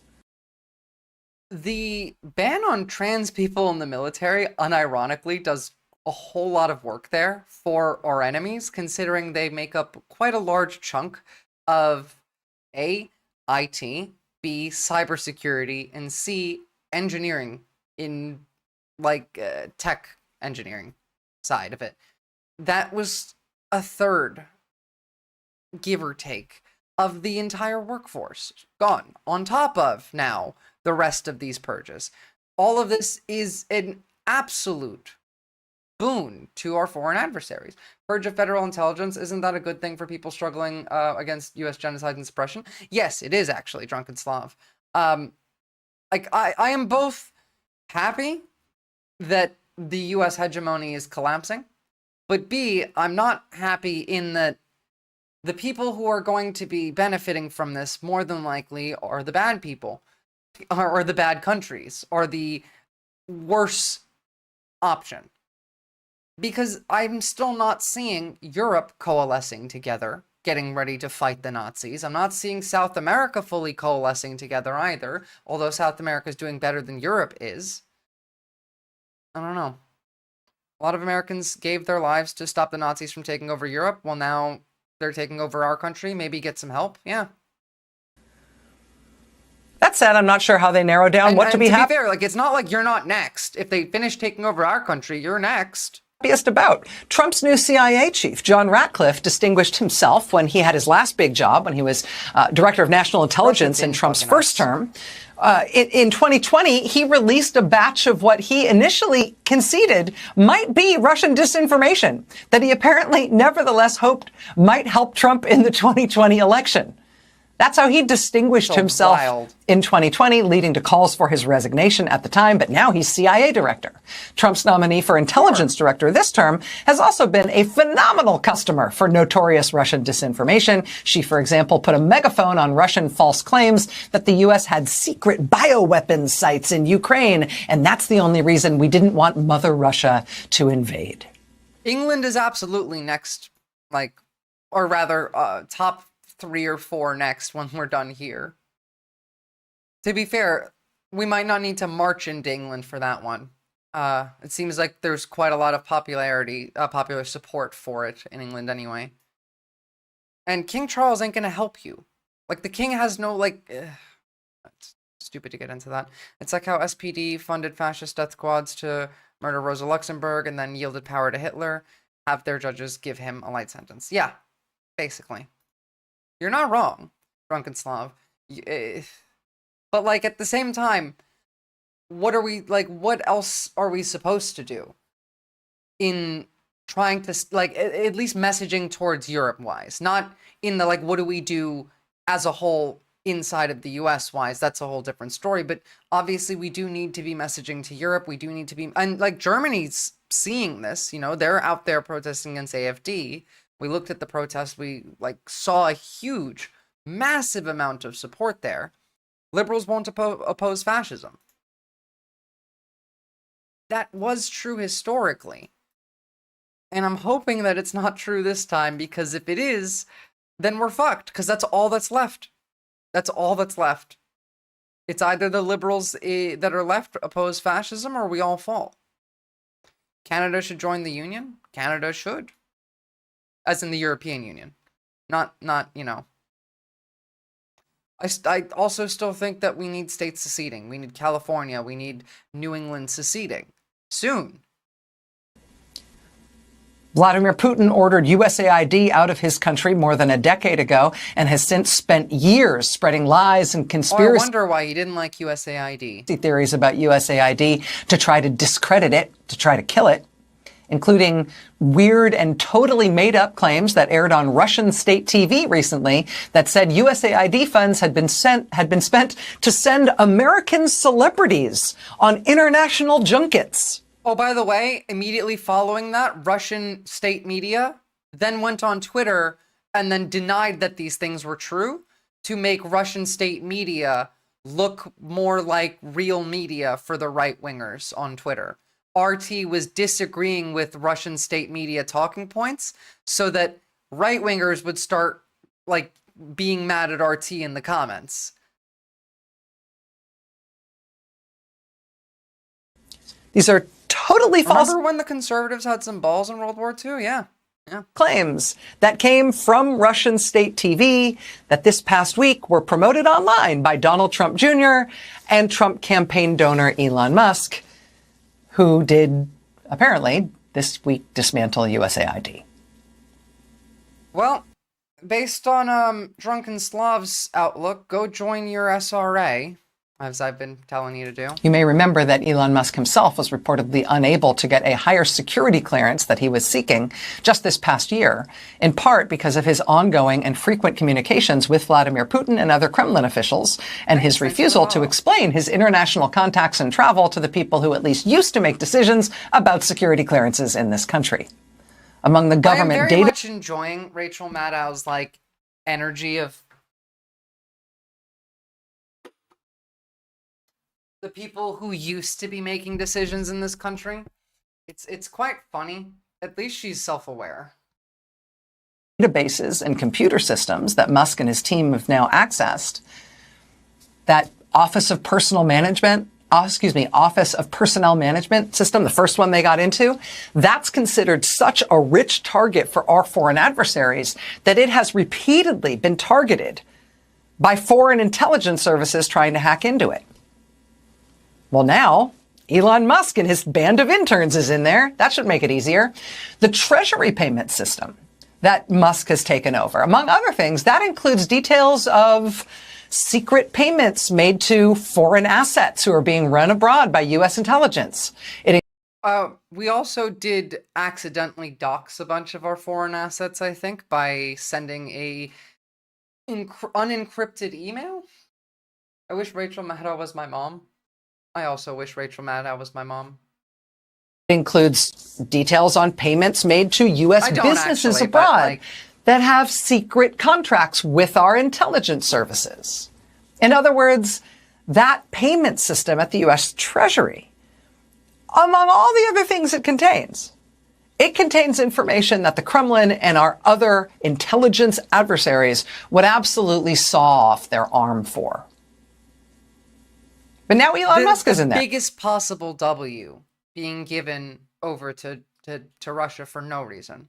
There is a rate of profit crisis. There are many ways to increasing the rate of profit crisis, from increasing the rate of exploitation, making workers work more for less, which is one of the things that they'll be doing, increasing monopolization and cartelization, which is another thing that they'll be doing, obtaining colonies, which is another thing that they'll be doing, increasing tariffs, which is another thing that they're doing, getting rid of excess labor and destroying production, another thing that they will be doing.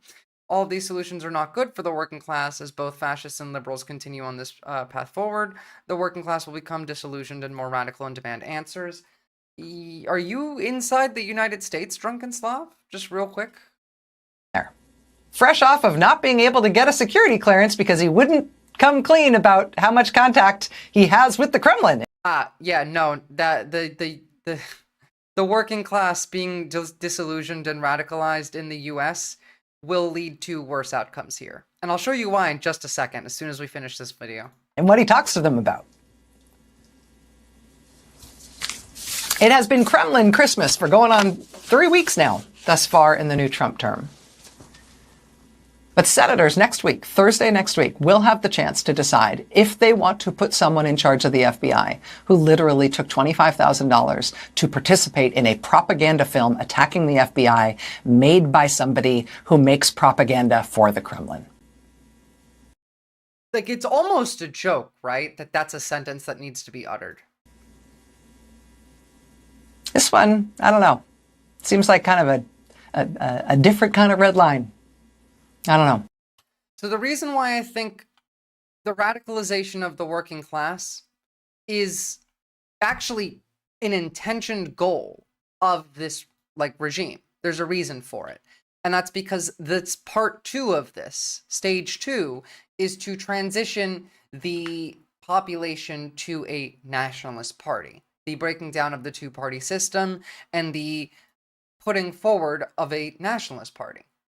Now, we've watched some clips last week of right-wingers who have flipped their rhetoric on their head entirely and sound almost like liberals for some reason, all of a sudden. This is part of the reason why.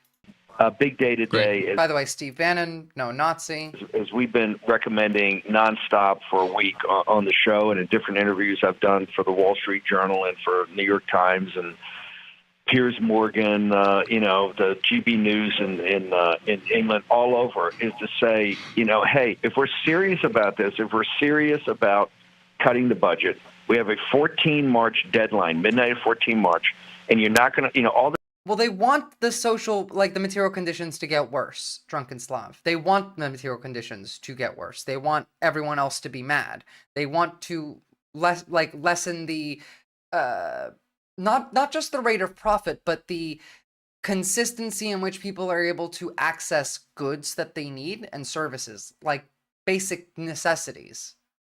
This only sets the clock back. It doesn't stop it. The same issues will inevitably come back. True, but that's all they want, is they just want to buy some time because they want to do this in a way that will appear democratic. They want there to be an election in 2 years where, it won't be free and fair, but they will end up sweeping, and then it will give them justification and validity because they want the American population to think that nothing's changed. They don't want everyone to realize and stand up and start, they want to just make everyone mad for a couple years and then have them vote for it. All the stuff we're doing, rewiring the system and checking out where waste fraud abuse is fantastic. That's fine. But you got to get south of the Potomac. You got to go to Arlington. You have to go to the Pentagon. That's where you're going to find opportunities to actually cut federal spending. We're all hawks, and we're all pro-defense, but to cut spending. And once you do that, that picks the lock of being able to cut discretionary spending and also cut some portions of Medicaid. You're not going to be able to touch Social Security and Medicare. But if we're serious about this, and finally, I think people are waking up. A bunch of articles this afternoon after our show this morning talking about how the Democrats are digging in on the 14th of March, and they're going to try to force Trump to shut down the government. So the reconciliation bills are all nice. That's fine. They're working deals, and Senate's doing one thing, House doing another, Johnson's wandering around. We have to get face back, guys. Don't buy American if you don't live in the U.S. Everyone should be doing that. Serious. And to get serious, President Trump instructed Elon Musk to do what Elon Musk didn't want to do. Elon Musk has been avoiding this. He's been avoiding it because he's a massive government contractor. He's a defense contractor. And we've got to get to the Defense Department. That's kind of the Mac Daddy of corruption and incompetence in our system. And this is one of the reasons Pete Hicks is over there. Pete's over there to instill the warrior ethos and the fighting spirit in there. And we have to have their back. And now we have to have Elon's back when he goes over there. But he must go over there with his troops. No need to do Social Security and anything else. Just get over. Yeah, I fucking hate Bannon too. We all do. South of the Potomac, cross the Potomac River. Go to the Pentagon. They should start tomorrow morning on a Saturday and just work all the way through. He's a demon. They're all ghouls. They all hate humanity. And really, if you want that to set in even more clearly, here's why we should go and invade other countries. I agree with that. This thing in Greenland should be a signal that President Trump is looking at what I call a Mahanian strategy off of Alfred Lord Mahan, the same strategy the Royal Navy had for years. We're looking to get choke points in Greenland all the way down to Panama. And this weekend, the Panamanians threw the Chinese out. No one belt, one road. They're going to essentially turn the Panama Canal over to us. President Trump's plan geostrategic. I haven't seen that. You see, it's pretty clear. It's hemispheric defense all the way from the Arctic Circle, which is the new great game of the 21st century, the Arctic Circle, all the way down to Latin America with Bolsonaro eventually and Milei taking care of Latin America, throw the Chinese out. We have hemispheric defense. And, tomorrow he's going to meet with Bibi, and I think they're going to talk about Iron Dome. And President Trump said Iron Dome. So when he leaves office, he's totally secured the homeland from the Arctic all the way down into Latin America, and then we can pick and choose. And one thing we're not going to choose is taking on a Russian army and a Slavic entity that Montgomery and Patton and Eisenhower would tell us we're crazy to even think about. The Eurasian landmass is not our deal. Those are wars of the 20th century, and we lost enough people in Iraq and Afghanistan and enough money that America doesn't want to do it anymore. The working class people that serve don't want to pay for it, and they don't want to do it. And so now NATO's got a big decision. I just verified you, Drunken Slav. Yeah, this shit is evil. Peace deal in Ukraine is going to be central really because is a if Russian you guys are going to asset. send security forces, it's going to be enormously expensive. And I don't know how you balance your budget given that you've already had Liz Truss government turfed out by the bond market. Really, Richie Sunak kind of turfed out. One of the reasons labor is upside down is they can't get an economic model that works. Right. And these global bond markets have taken out more than howitzers, more governments than howitzers. And it seems to me that in the United Kingdom, we want to get. We're not cutting the defense budget like ever. And you know that Iron Dome shit is bullshit, right? Like that, you can't do that, and it wouldn't work anyway. And yes, Gaza is part of Eurasia. Like, it doesn't matter. It doesn't matter because none of this is directed at people who know reality. Focused on an economic model that works and kind of the benefit of UK citizens instead of worrying about wars going on over between these two Slavic entities. We will agree to disagree, Mr. Bannon. But this is literally like Russian media at this point. I mean, to be fair, most of it is. And here finally, wanting to hang Milley. I don't know, but I think Snowden did. I'm not sure on that, but my gut says yes. We're a huge believer that General Milley must be recalled to active duty. He must go before a military tribunal under the laws of the Uniform Code of Military Justice, which is different than civilian law here. General Milley has to be tried for treason because...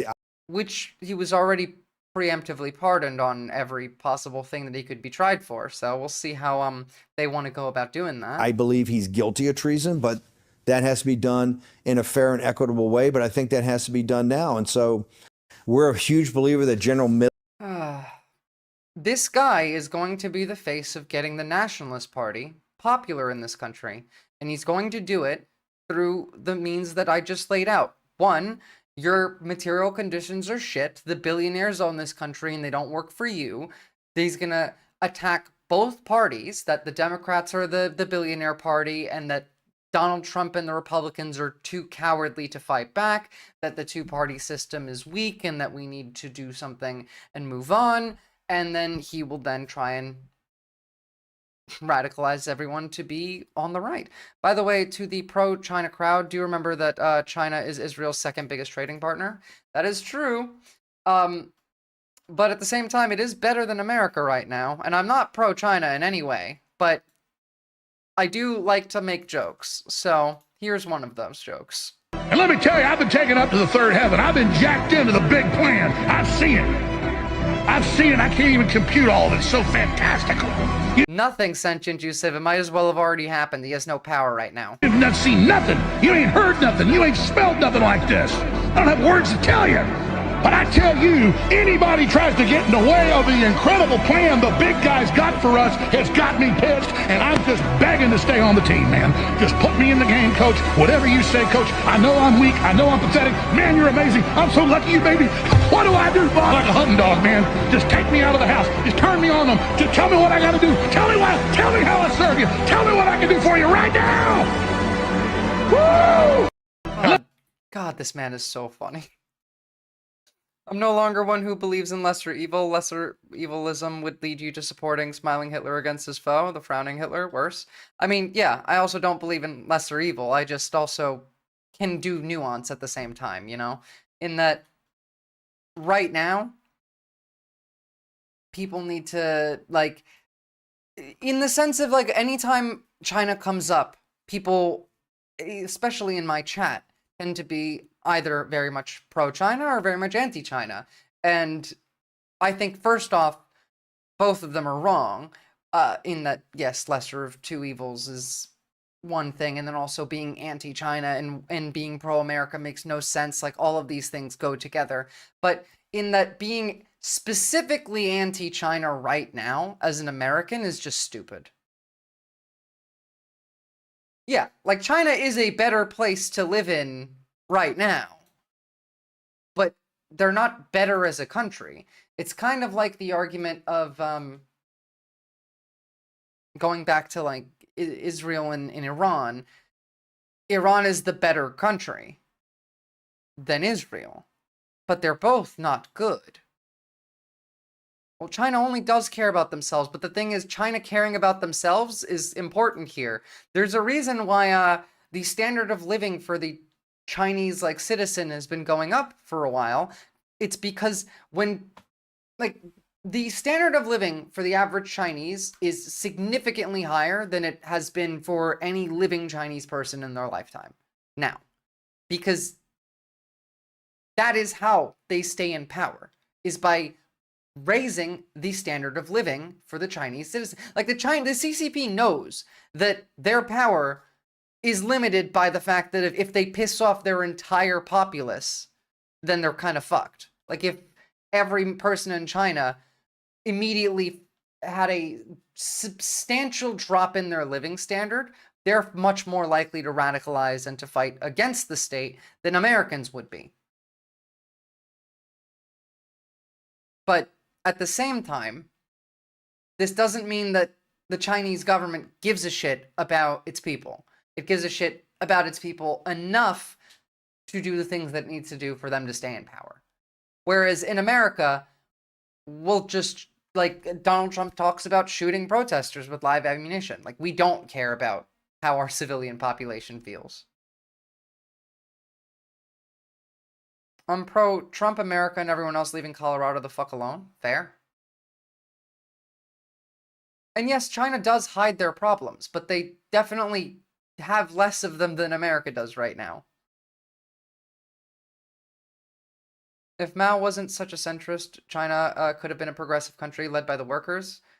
It's not just about him, though. Many mistakes at once happened. Well, that's the thing. Like, Mao was incompetent, which is kind of what tends to happen. It's also why I'm not in favor of Marxist-Leninism. I don't like the, well, actually, that Marxist-Leninism, Maoism, or any of the variants there. I don't believe in obtaining socialism, a social order that is controlled by the people rather than by the elites through force, not in a long-term manner. Now, obviously, at this point, like, you do what you got to do when you're under threat, but if we're talking about building a system that is lasting, positive, and functional, then you need to do so through a collective liberation, not a vanguard party-esque method. You know, I'm like, I don't care. I don't care. Like, I feel like I'm arguing theory about hypotheticals that can never come to pass now, not at least in the United States, not at least in... well, yes, Mao does talk about collective liberation. He just does it in a different way than what I mean by it in practice. All of this feels so depressing. It feels right now that I'm talking about stuff that can never really even matter anymore. Like, millions of people are about to die all over, not only, like, the world, but the United States. Here's one example of how. I need to go pee. And catch my groove back. Can't get Doomer on you guys. I can't. It's hard, really, to have all of this happening at the same time and to not feel the brunt of the pressure on you in general right now. I'll be right back.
It's just demoralizing, you know? That's the issue. I have what they call revolutionary optimism, as Mao once said. Dare to win? To dare to win, you need to have even a remote ability to win right now, and that's something we don't. My research here at Berkeley focuses on environmental surveillance for intestinal parasites in both India and in Benin. I am also interested in looking at drug resistance in these parasitic worms. Trump administration sent out the executive order and memo that halted all funding for research that included specific initiatives, and DEI was one of them. Part of my worry is that since I'm on this diversity supplement as a diverse individual, that my funding may be cut. Your funding will be cut, just so you know. And so will everyone else's funding, because they don't want you to be healthy. There's also this aspect of research that funds specific studies in specific populations that are now being deemed DEI. You know, I grew up in a very poor family. I'm a first-generation college student, and as a woman that falls into these categories, I qualify for this merit-based diversity. Which, by the way, the vast majority of people who benefited from DEI initiatives were white women. Supplement. And this can lead to individuals having to leave graduate programs, having to leave positions before they are ready, not having positions. There are no communists in America that are going to do their jobs. Like that's the thing, that population doesn't exist anymore as much as it did back in the day. Drunken slob. Like maybe where you are in the world, in like I don't know about the popularity of communism in the Czech Republic, but in America, no. There's like 6 people. And this can really derail our academic careers. I mean, as we saw with the pandemic, that is true. Diseases don't know borders. They don't stay in a specific country. If we're not researching these things, it's going to spread, and it's going to affect everyone in the world, including American people. So, on that subject, really quickly, it's getting pretty bad in the space of healthcare. We are almost positive now that there is human-to-human transmission of bird flu happening in the United States that is just being unreported because none of the agencies are allowed to report them. Now is the point where I would say you should probably start actually doing some social distancing, maybe wear a mask if you don't feel too uncomfortable by it. I mean, you probably should, but CDC posts, then deletes data on bird flu spread between cats and people. Now, first of all, spreading between cats and people is one thing. Spreading between people and people is another thing. But where's the second page? Give me the first. In the same household and vice versa, according to data that briefly appeared online in a report from the Center for Disease Control and Prevention, but then abruptly vanished, the data appears to have been mistakenly posted, including crucial information about the risks of bird flu to people and pets. In one household, an infected cat might have spread the virus to another cat and to a human adolescent, according to a copy of the data table obtained by the New York Times. Cat died 4 days after symptoms began. In the second household, an infected dairy farm worker appears to have been the first to show symptoms, and a cat then became ill 2 days later, which is not great. Isn't there always transmission of the flu, though? Well, so bird flu hadn't been spreading to people yet. Not as much as we know. Like, not as much as we were aware of. There was only a few cases, and in the US, there was only one. We had one case in Mexico that was in a human and one case in the UK that was a human. But besides that, we hadn't been seeing many cases of like people being sick at all. And that was why we were pretty sure that there was still a lack of human to human cross contamination. But at the same time, in a link that I no longer have access to because it's been disappeared. Lovely. New York CDC had, before every bit of like funding for them got threatened with being cut if they didn't instantly take down everything about bird flu from their servers, on testing requirements for New York hospitals on anyone who came in with symptoms of influenza A. And in those documents, there was an outline of how to go about this, how to test, where to keep people who might be showing specific symptoms, specific risk. And it was written in a way that, I'm paraphrasing here just off the top of my head, but it told them to keep these people in a room that was unconnected via ventilation to the rest of the hospital.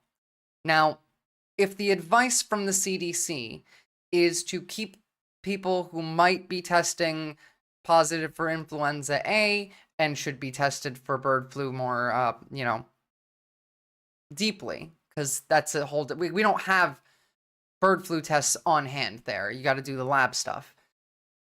In order to protect everyone else in the hospital, these people need to be put in a room that is ventilated separately. Suggests that, yes, there's quite a high risk of human-to-human interaction. By the way, COVID never ended. Well, of course it never did. We just stopped caring about it, but... And by we, I mean, like, other people. Ah, here we go. A different one. So this was from February 3rd. Although the ongoing global outbreak of the highly pathogenic avian influenza H5N1 virus has primarily affected dairy cows, poultry, and other animals, 66 human cases, including 1 death, have been identified in the United States in 2024.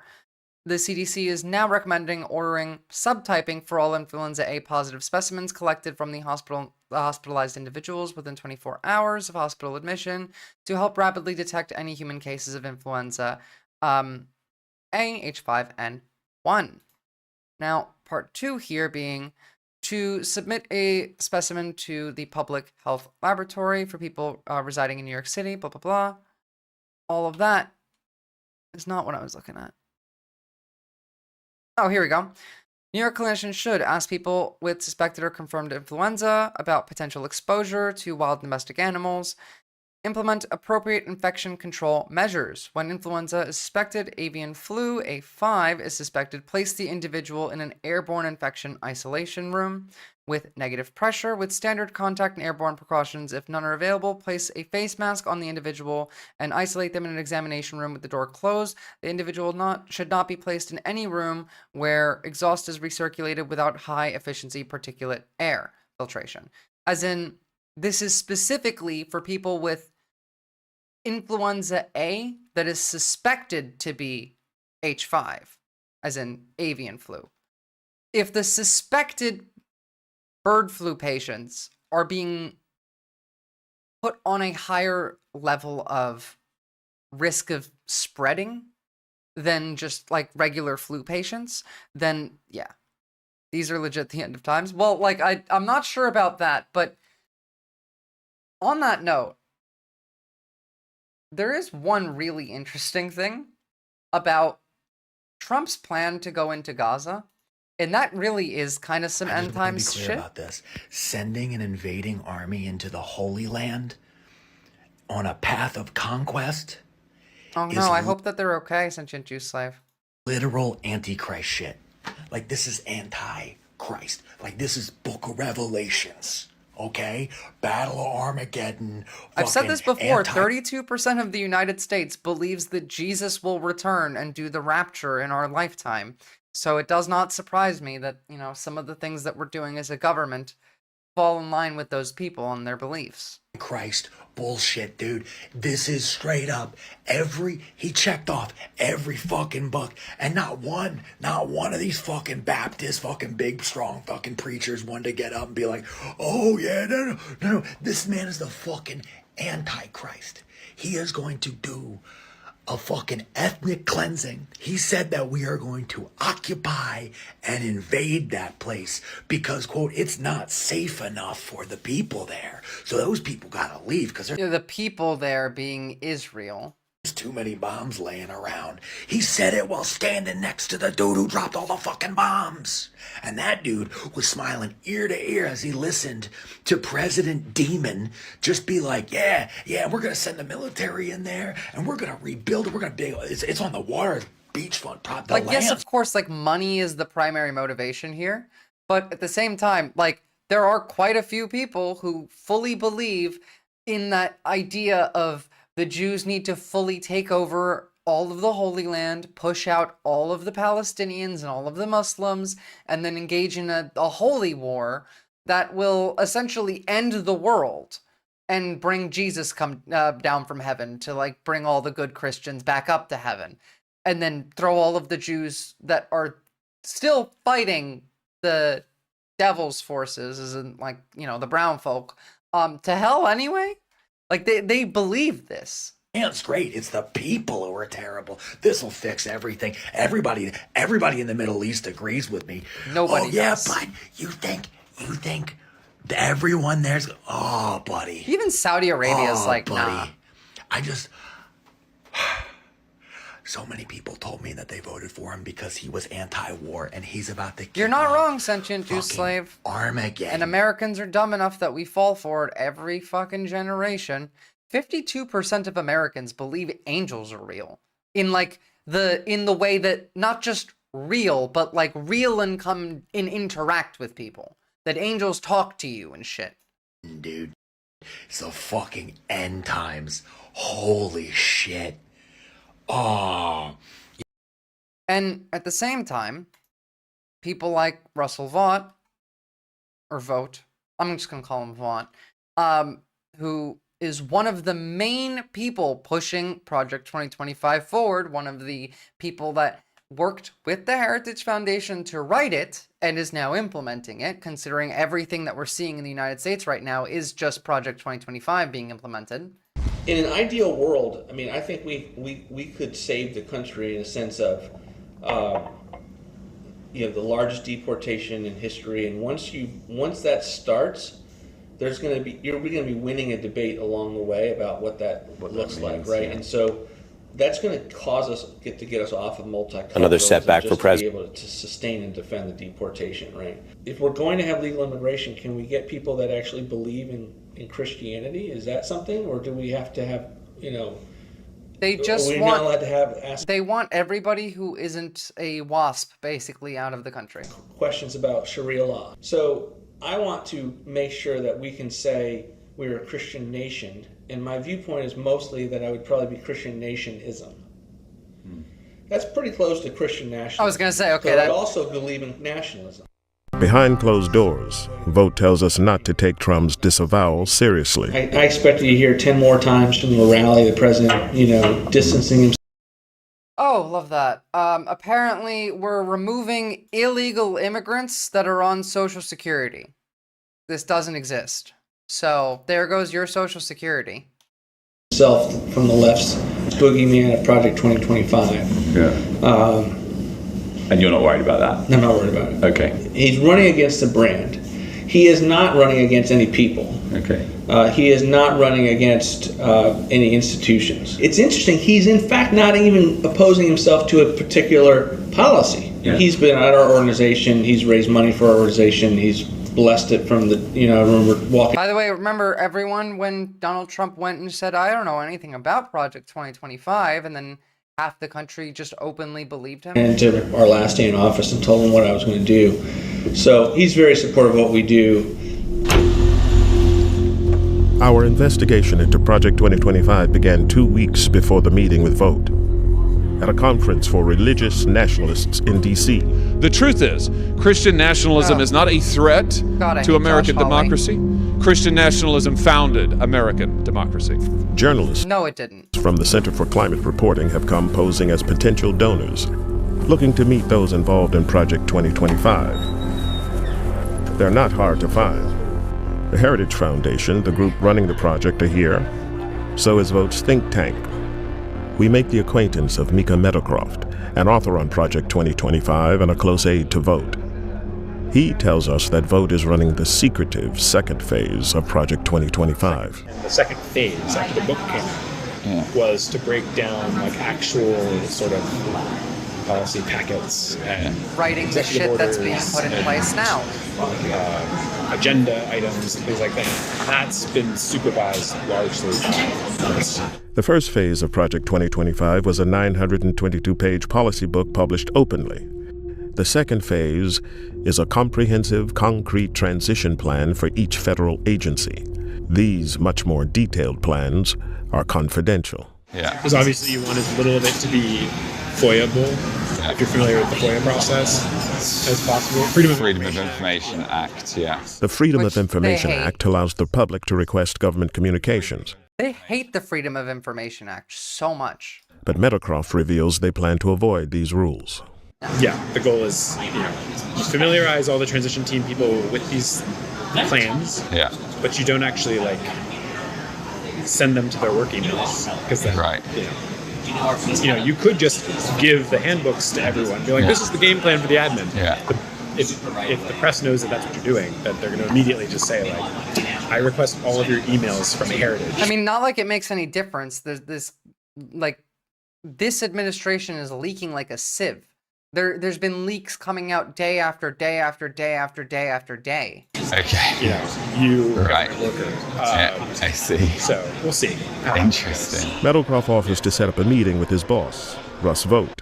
You could put me in touch with somebody who looks after his diary or whatever. Yes, I can put you in touch with his schedule. Yeah. Amazing. So, great. So just tell me when to do that. We want to meet the man writing the game plan for Trump's second administration. Vogt believes that in his first term, this guy got confirmed, by the way. Trump's agenda was frustrated by what he calls the deep state. Secretary of the Interior. So Vogt is planning a radical centralization of government power under the president, firing civil servants and ending the independence of agencies like the FBI and DOJ. 80% of my time is working on surprise, surprise, Matty Holmes. I'm shocked that they didn't. The plans of what's necessary to take control of these bureaucracies. And we are working doggedly on that, whether it's destroying their agency's notion of independence. Yeah, but the thing is, whether or not these people aren't Christian, right? They don't believe in the Bible. Most Americans haven't read the Bible. Independent from the president. Vogt has also been preparing documents based on fringe legal theories, arguing the president has the power to use the military against protesters. George Floyd obviously was not about race. It was about destabilizing the Trump administration.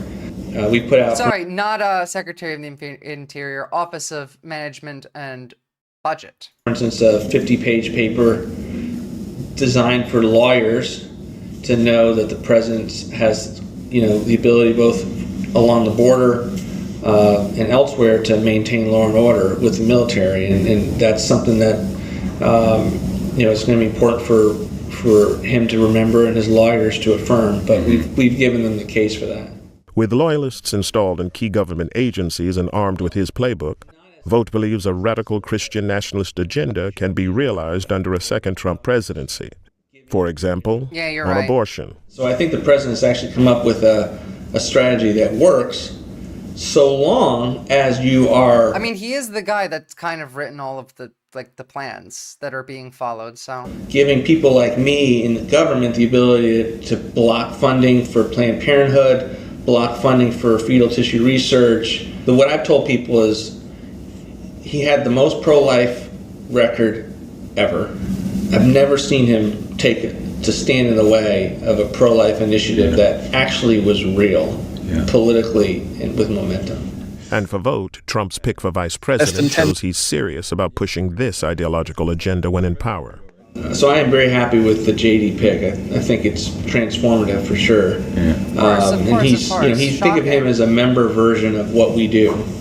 So there's no think tank, no policy organization, no battle plan creator other than us for the worldview that I think Donald Trump has and that JD has. But as public backlash against these plans builds, the Trump campaign has been scrambling to distance themselves from Project 2025's authors.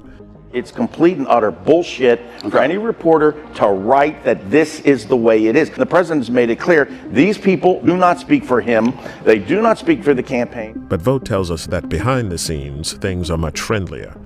The Trump campaign recently picked him to write the Republicans' policy platform, making him essentially Project 2025's man on the inside. I think the best example is like the campaign selected me to be the platform because of their views on my policy ideas, and they're not running from all of the negativity that I get from the press. I see. So they haven't been spooked on you as a person, you don't think? No, I mean, I don't. It's literal demon. I don't think I'm going to be their transition pick because then they have all these kinds of stories. Yeah. But no, the relationship is great. The head of the Trump transition team has not yet been appointed. But Vogt says that no matter who is named, he'll be able to hand over his Project 2025 battle plans directly. If it's someone like Stephen Miller or Bob Lighthizer, then all the stuff gets plugged right in. If it's not, we'll figure it out. Okay. Was Miller. But all of it will be designed for a theory of the case that President, if a battle plan is out there that will do what he wants, there are the people like me that have his trust that will be able to get it to him in whatever position we're at, or I could be at Center for New America, but the relationships will be there. Even here, they have to pretend like they give a shit what Donald Trump thinks. The trust level will be there. Project 2025's Radical Phase 1 policy book turned into a PR disaster. The director of Project 2025 has stepped down after facing criticism from both. For all good it did. Guy went around saying that he never knew about it when he's like, we're so stupid. And now look what happens. Another setback for President Trump as his rush to try to rule without governing leads to having his plans trimmed, dropped, or outright blocked. Trump began the week backing down from his threatened trade war and ends it with another court ruling trimming his efforts to govern without law or Congress. A judge pausing parts of the attack on USAID. That plan appears to have been mostly hatched not by Trump, but by someone who claims to wield powers on the president's behalf, Elon Musk, leading. That will just go right back into effect, by the way. And yes, at least this guy's calling it out. To this new Time magazine cover with the arch reference to him behind the... If Congress doesn't sack up and kick Elon out, then we're even more fucked than we would be under Trump. Resolute desk appearing to be some kind of president in his own Oval Office. This is striking. It follows other covers and commentary that have made similar points. You're probably familiar. Early on, right before the inauguration, you had the New Yorker magazine cartoon showing Musk, not Trump, getting sworn in with President Trump. You can see the tuft of blonde hair in the cartoon being sort of pushed out of the frame. Now, politicos know that when Time runs a cover like that, it can be the kiss of death for Trump allies who are stealing his press, or perceived as such. Bannon didn't have a great time. In fact, just last night we showed you the first-term Steve Bannon Time cover, which stoked a rivalry. That was before this new Red Time cover was published. I have more on the politics of that in a moment. While any potential vibe shift here against Musk matters because his actions are impacting real people, his standing to claim authority on behalf of Trump. Well, you got to break it down for the American public, you know? Trump does turn on and require his ongoing proximity or alliance with Trump. And right now, Musk's efforts to gut... I had forgotten about the Bannon one, though. ...proximity or alliance with Trump. And right now, Musk's efforts to gut the aid agency, to oust staff are ongoing. Courts could later roll some of this back, and some things are being trimmed, as I mentioned. But meantime, Musk's push... Well, it already has the agency's name being scrapped, literally pulled down, you can see there, off the headquarters. Musk trying to seize sensitive information and override congressional decisions.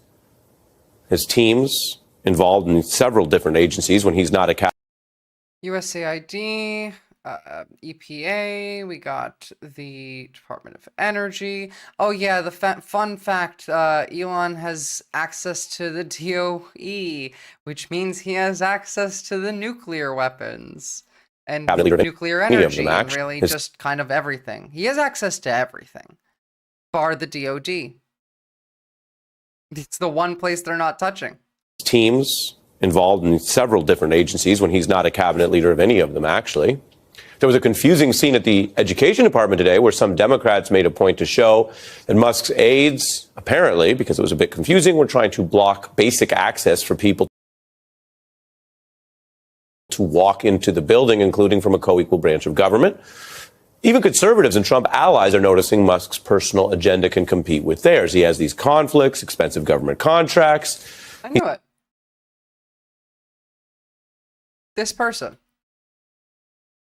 This person right here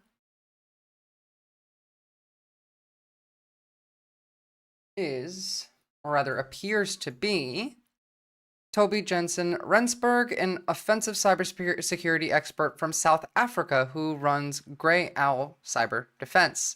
This is a person that, yeah, there we go. One of Elon's South African friends that got brought over, who is literally blocking Congress, government officials from accessing government buildings. He's not a federal employee. He's not a federal employee. A person that's not even American, like that just to stand here all night if we decide to let alone not elected. All right, well, you just stay right there then. You just stay and stand. Why are you letting us go to that desk like we were able to do last year? No, he's not. He's not a U.S. employee. This is a public institution. Did Elon Musk hire you? Who do you work for? Who do you work for? Are you not aware of? Are you even who do you work for? I'm a federal employee working for the education. Excuse me. So comment number one really is all you need. Why don't they just move him? Just move him.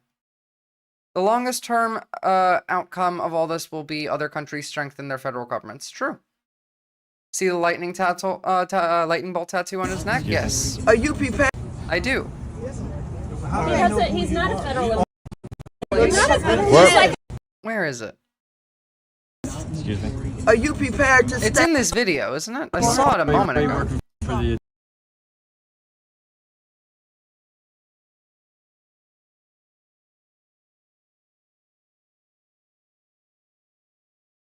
Oh, it's peeking out right under the Band-Aid. I was like, why is he wearing a Band-Aid there? That makes sense now. He's not a U.S. desk like we were able to do last year.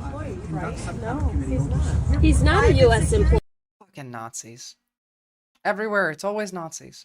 Japan is increasing their military budget to be bigger than Russia's. I mean, based. Including from a co-equal branch of government. Even conservatives and Trump allies are noticing Musk's personal agenda can compete with theirs. He has these conflicts, expensive government contracts. He stands to make more from new Trump rule changes, more money, ending programs which had boosted competitors to Musk's Tesla, a move which we will always show you the evidence and the details. Elon Musk himself said the thing that they're now doing could be devastating to his automobile rivals.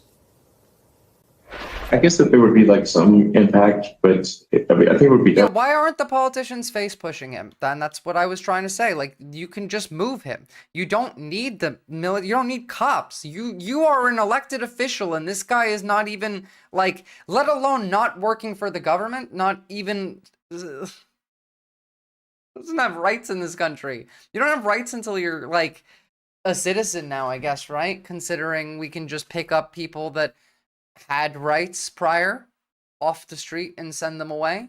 Why does this motherfucker get to pass through with no issues? Why don't we treat them the way they treat us? Why don't we, I don't know, maybe drop some consequences on the people that will never extend any kind of courtesy to us? I was hoping people would start putting themselves in between him and the door and pushing him away from the door. Like, no, they just let him. They walked away. They went home. They didn't do anything. No, like, you don't need physical violence. You just need some amount of force, and no one was even putting their hands on the guy. And again, he's not a government employee, whereas there was people who were elected to be government employees there. I tried to drop off a resume in DC at the Department of Interior, and the bodyguard wouldn't even let me in. Oof. I mean, by cops, I meant whatever security was just inside that door. Apparently the door was locked. They were told not what to do, and if they were told if they didn't do what they wanted to do, then they would no longer have that job. Piss poor praxis. Remember back in the day when we never had to hear Elon's stupid name or stupid ideas every day? God, I miss those times. I really, really do too. devastating for our competitors, but and it would hurt Tesla slightly. They don't let people in, but you know who they do let in, Matty Holmes? They let elected officials in. But long term, probably actually helps Tesla. Or at least in theory. That's now what's happening. Now, Elon Musk may get away with some of this.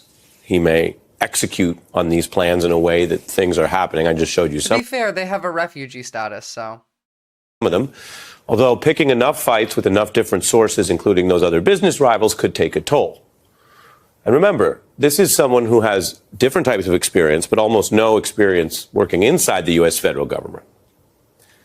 The tactics he used in business, which have at times worked in the past, what they call rush and break things. Yeah, if you might have missed that bit. Here we go.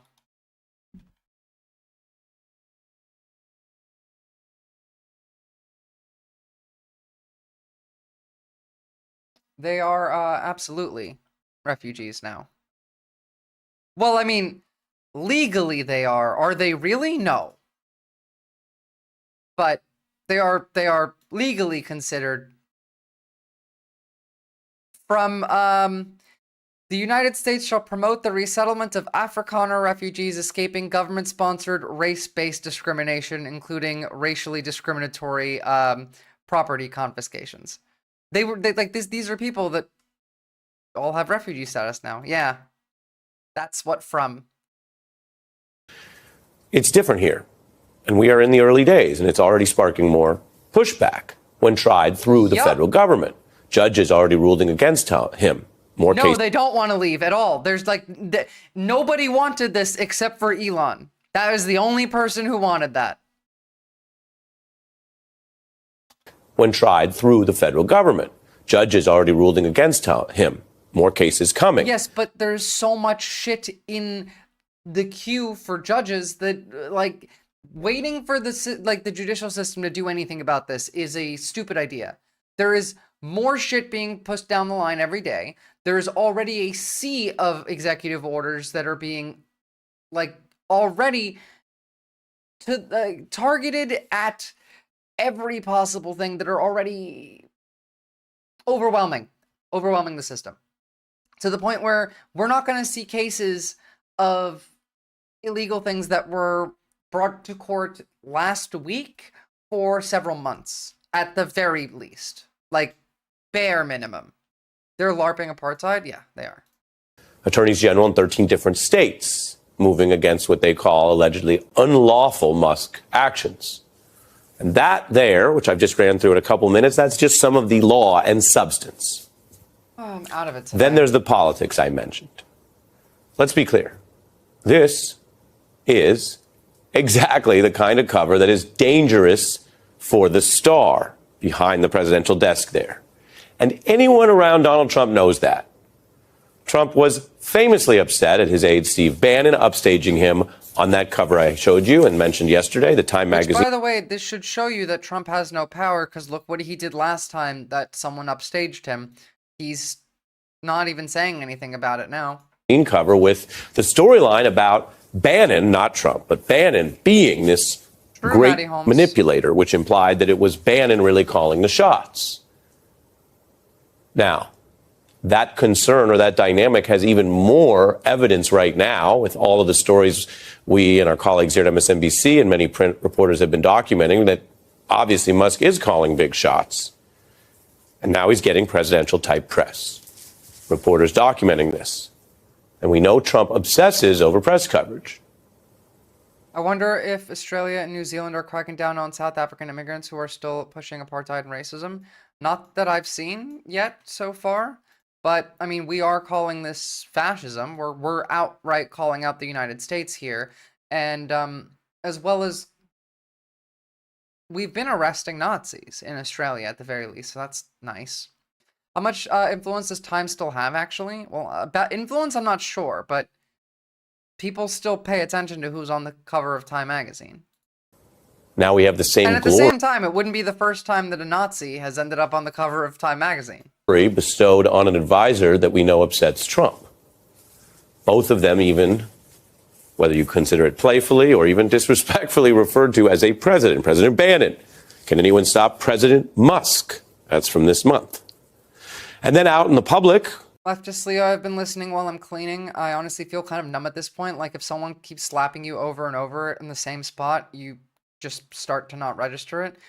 That's kind of where I'm at today. I don't know. I feel out of it. Usually I come onto stream and like that feeling goes away, but all of this seems kind of like a foregone conclusion at the moment, at least. Now, obviously, like it's not, and things will change very rapidly at any point in time, but for this moment, it feels like right now all we can do is just watch, and that's what they want. It is. The issue being, for me, that feeling doesn't come from watching them doing the things. For me, the feeling comes from watching other countries standing up and being out on the street protesting, and then watching our protests, and then looking at how weak and pitiful that they are. You'll grow less numb when reading revolutionary theory. I maybe should just read some more theory to get back into it. I'll give it a go. You know what? Honestly, Drunken Slav, I'll take the idea and see what I do with it tomorrow. Like, we have protests, but all our protests are tiny, Maddie. All of them, not a single one of them looks like this. Is it? Not a single one of our protests looks like this.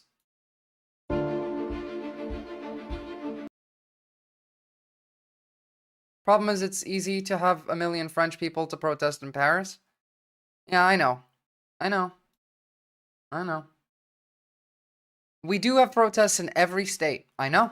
And some of them look better than others. It's just not enough. We need everyone in the country to be outraged right now. And half of them still think that... Half of Democrats still think that everything is just fine. And all of Republicans still think that everything is great. My state's protest was kind of bullshit. Hopefully the next one isn't. And that's the other thing. That's the other thing that makes me kind of angry. Is that we think that, what, just one day of protests, 50 states, 50 protests, one day, done? Go home? Everyone can hang it up now? No. It needs to be that every day until something changes. Every single day. What is Bannon's relationship to Teal, Yarvin, techno-feudalist nerd creeps? He hates them. I feel like I need a damn conspiracy bulletin board with strings and thumbstacks. No, fair enough, Kolinova. But Bannon hates these fuckers because Bannon wants Nazism, not capitalism. That is the overarching main idea, like the main #1 goal to work towards. Now, it's not like he doesn't want capitalism. He does. He just doesn't want that to be the primary objective. That's the secondary objective, is I want to be rich and all that, but I want to kill everyone else first. Protests alone aren't going to hack it. There needs to be a direct action too.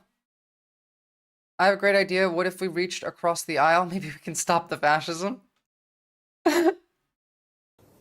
people on the internet using social media. Of course, Musk is a social media baron himself. They're getting in on this with jokes and trolling about Donald Trump's supporting role. This is all familiar because this is how people in power tend to have conflict. I don't want to go too deep here, but there are ancient teachings about how history might not, quote, repeat itself, but human nature endures. So you see a lust for power and greed and jealousy. These are things that animate people. That's really bad organizing for a protest, Matty Holmes. We need to get these people better organizing skills. The ruler and the ruler's inner circle. In fact, with this being the story tonight, I want to remind you, we recently heard from a very interesting scholar of power strategy, Robert Greene. He discusses what he calls certain laws that endure in power clashes across history, across continents. And his very first law, back in the news... No, he didn't say anime people. ...news tonight is never outshine the master in your desire to please or impress. Do not go too far. Well, the thing with terrorism is, first of all, don't do it. But secondly, they want it to happen.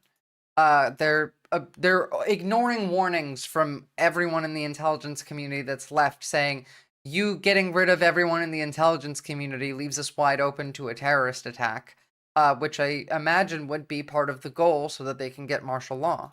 Far to display your talents, or you might accomplish the opposite. The leader will eventually resent you, potentially oust or crush you. Bannon lived that lesson. Yeah. Now, Musk clearly thinks laws don't apply to him.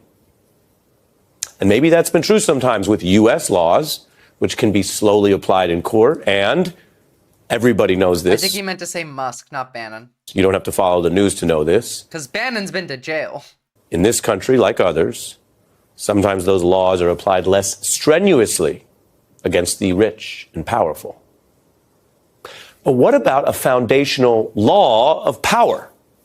Could that still apply, even as somebody routes around the other laws? And I'm using the Bannon's not lurking. Bannon is out there on TV doing interviews. Words directly here. Did you miss right? the segment I did? A law of power is not passed by the government.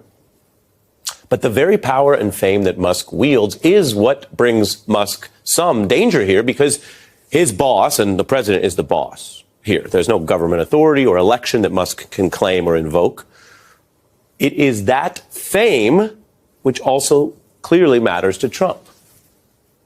And that's a reason that power reveals and can divide.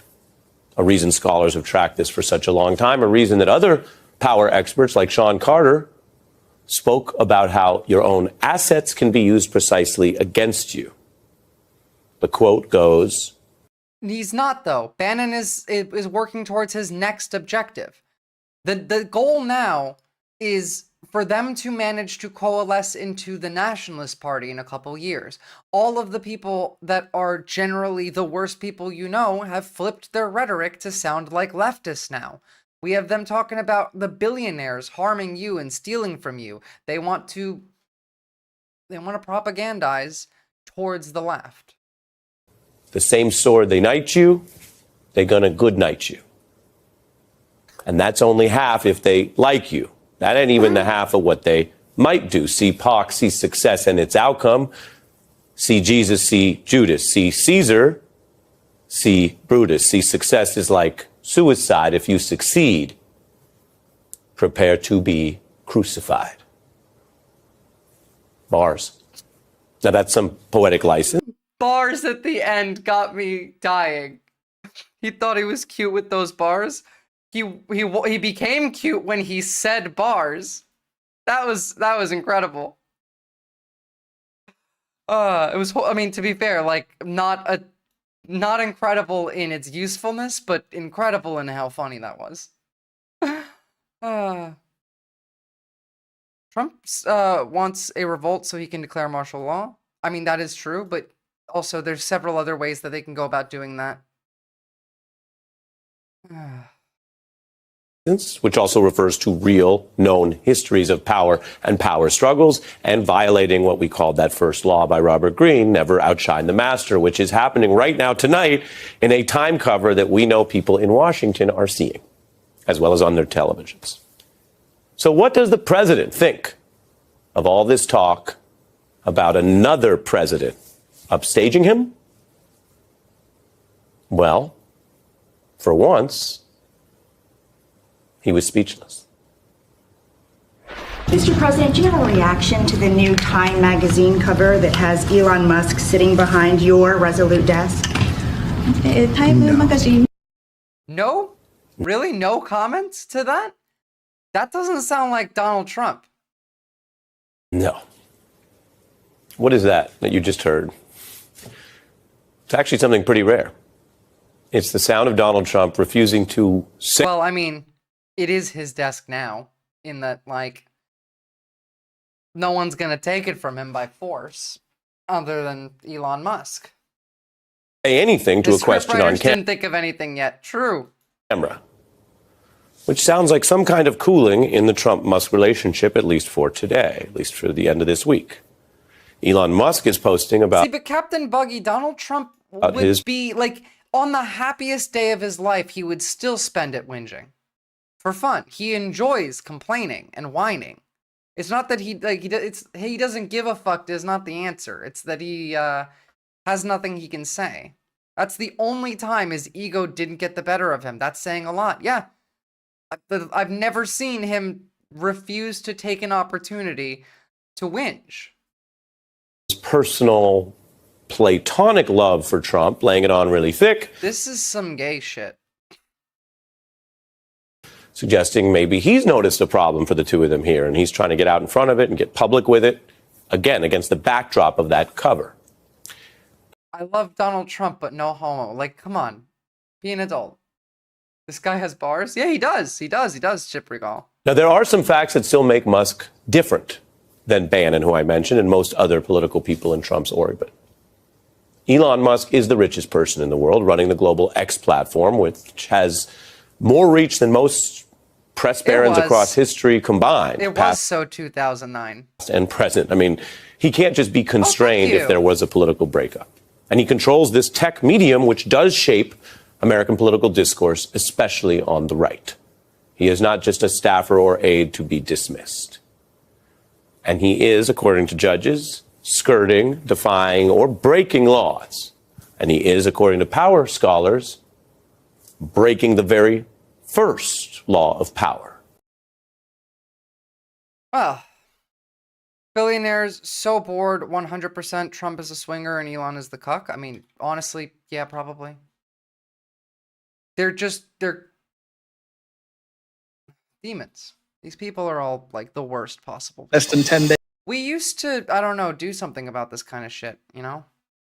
And we don't have that kind of society anymore, because the reason that they're able to be so successful in what they do is because we don't have investment in our community, personal investments, an emotional attachment to people in your community. Americans, and generally people in the West broadly, think everyone outside of their house is their enemy. That people want to break into your house and to kill you, to steal your shit, to rape your wife and your children. They all think of their homes as a castle, and I don't need to put any effort into people outside of my house. That's why we used to do shit about this, by the way, is because, you know, even if it didn't affect me, it affected the people outside my house who I still had some attachment to, who I had investment in. That way of thinking, yeah, my home is my fortress. That is why no one will do anything about this. That's why everyone's expecting someone else to come save them. Less than 10 days into the Trump presidency, and it's all about shock and awe. People are depleted, and they're counting on this not waking people up. He tried to freeze federal grants and funding. He said clean out Gaza of all its people. Leaving the World Health Organization, destroying healthcare in the United States, putting RFK Jr. in charge. In his inauguration speech, he talked about manifest destiny to the stars. This is what you do if you truly want to make it worse. There was another Republican president who liked to shock and awe. He did it in Iraq in 2003. I'm Naomi Klein. And I'm Mehdi Hassan. And this is Unshocked. Naomi, welcome back. Good to see you again. Happy New Year, though there's not that much happy about it so far. Yeah, well, I'm happy to see you because I feel like it's a very good time to get unshocked. Everyone's heads are exploding. You can link them into the chat. And this week we're going to get Yes, the unshock comes from Naomi Klein, who wrote the shock doctrine. Shocked about shock. Yes, and because what we've seen since January 20th, we're recording this 10 days? I did see those, actually. I did see those. Days into the Trump presidency, and it's all about shock and awe. And before we get into the details of it, just for those of you watching at home who are old enough to remember, there was another Republican president who liked to shock and awe. He did it in Iraq. They're on my sources list to watch next stream. In 2003. The start of the campaign called Shock and Awe. Artlist.io. Wait, hold on. Anyone else notice? Why does the Strike on Iraq logo look like I'm about to play on a slot machine? Campaign called Shock and Awe. Artlist.io. As many as 3,000 tomahawk. Yeah, don't confuse Naomi Klein for Naomi Wolf. cruise missiles. This isn't just an attack on bricks and mortar. It is an assault on the human senses. This will not be a campaign of half measures. We will accept no outcome but victory. Naomi, shock and awe is back in the news. It's not just the George Bush era. Everywhere we look now, people are talking about Donald Trump shocking and awing us. Mai Nai, a Columbia University professor, described the ICE raids as a form of shock and awe to terrorize immigrants. A reporter at the Washington Post, John Hudson, said that USAID officials are saying this is shock and awe, the way they're shutting down aid to the entire world, with the exception of Israel. I guess Naomi Klein really is the perfect person to talk about this. Even Steve Bannon, the guy who first talked about shock and awe in the first term, he's saying this has gone beyond shock and awe. He's calling this the days of thunder. You wrote a book called The Shock Doctrine, which is where the name of this show comes from, Unshocked. What are they doing when they're trying to shock us? Yeah, so that the military strategy, the shock and awe military strategy from 2003, the invasion of Iraq, the whole approach was designed to overwhelm and awe Iraqis so that they would just kind of lie down and give up. That was the military strategy. If we recall, it didn't actually pan out that way. No. There was a short-term sort of suspended animation. Then there was, which, if we're lucky, is what we're going to see here. A lot of looting and chaos, and then there was a very, very intense response that bogged the U.S. down. So it's bad strategy. I don't know why they're trying it again, but the idea is to come at you from all directions, right? And the shock approach has also been used in economics. The idea that you want to apply shock therapy to a population so that they essentially give up, right? And so a big part of this, I think, describing the raids as a shock and awe approach, what that speaks to is not just that there's a lot of it happening all at once, but that it is being performed, right? That's why, Dr. Phil goes along, and that's why there's like media embeds, is that they're counting on this being broadcast to communities, overwhelm them, have a sense of futility. Just the part where he drops the quote? Okay. And that's a reason that power reveals and can divide. A reason scholars have tracked this for such a long time, a reason that other power experts like Sean Carter spoke about how your own assets can be used precisely against you. The quote goes, the same sword they knight you, they're going to good night you. He should not be a doctor. And that's the only same swords that knights you, it's going to good night you. Half if they like you. That ain't even the half of what they might do. See POC, see success and its outcome. See Jesus, see Judas, see Caesar, Dr. see Phil. Brutus. See success is like suicide if you succeed. Well, both. Prepare to be crucified. Bars. I love that. I really do. Thank you for getting that up again. But yeah, no, Dr. Phil and Dr. Oz should not ever be doctors. You want to know old magic shit about Dr. Phil? Please. Because there's so much coming at us. I would love to. And that's the flurry of executive orders as well, which I know you had your eye on. We're not supposed to be able to keep track as journalists. And you used the word overwhelmed. And interestingly, to go back to Steve Bannon, a man you and I have studied, sadly, have had to study. I know you, when you wrote your book, you spent a lot of time listening to the War Room.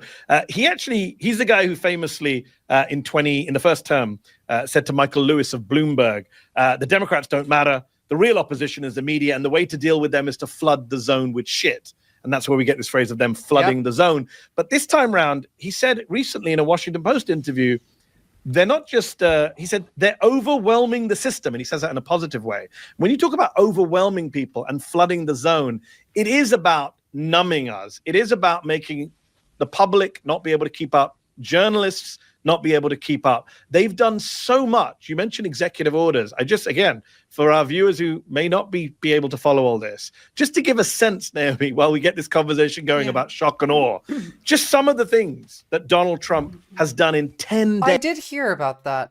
I kind of vaguely remember it, Maddie Holmes. Just a few. I just want to run through them very fast. He pardoned January 6th insurrectionists. He pulled America out of the climate change agreement, the Paris Agreement again. He signed a bunch of executive orders trying to end asylum at the southern border, trying to end DEI in government, trying to end birthright citizenship. He said ICE can grab people from churches. He called for MSNBC to lose their broadcast. Wait, they can grab people from churches? Pam Bondi, you should arrest ICE for that one. License. He fired DOJ people. He fired NLRB people. He illegally fired 18 inspectors general for the federal government. He tried to freeze federal grants and funding. He said clean out Gaza of all its people. He sent 2,000-pound bombs to Israel. He threatened Denmark. He threatened Colombia. He threatened Panama.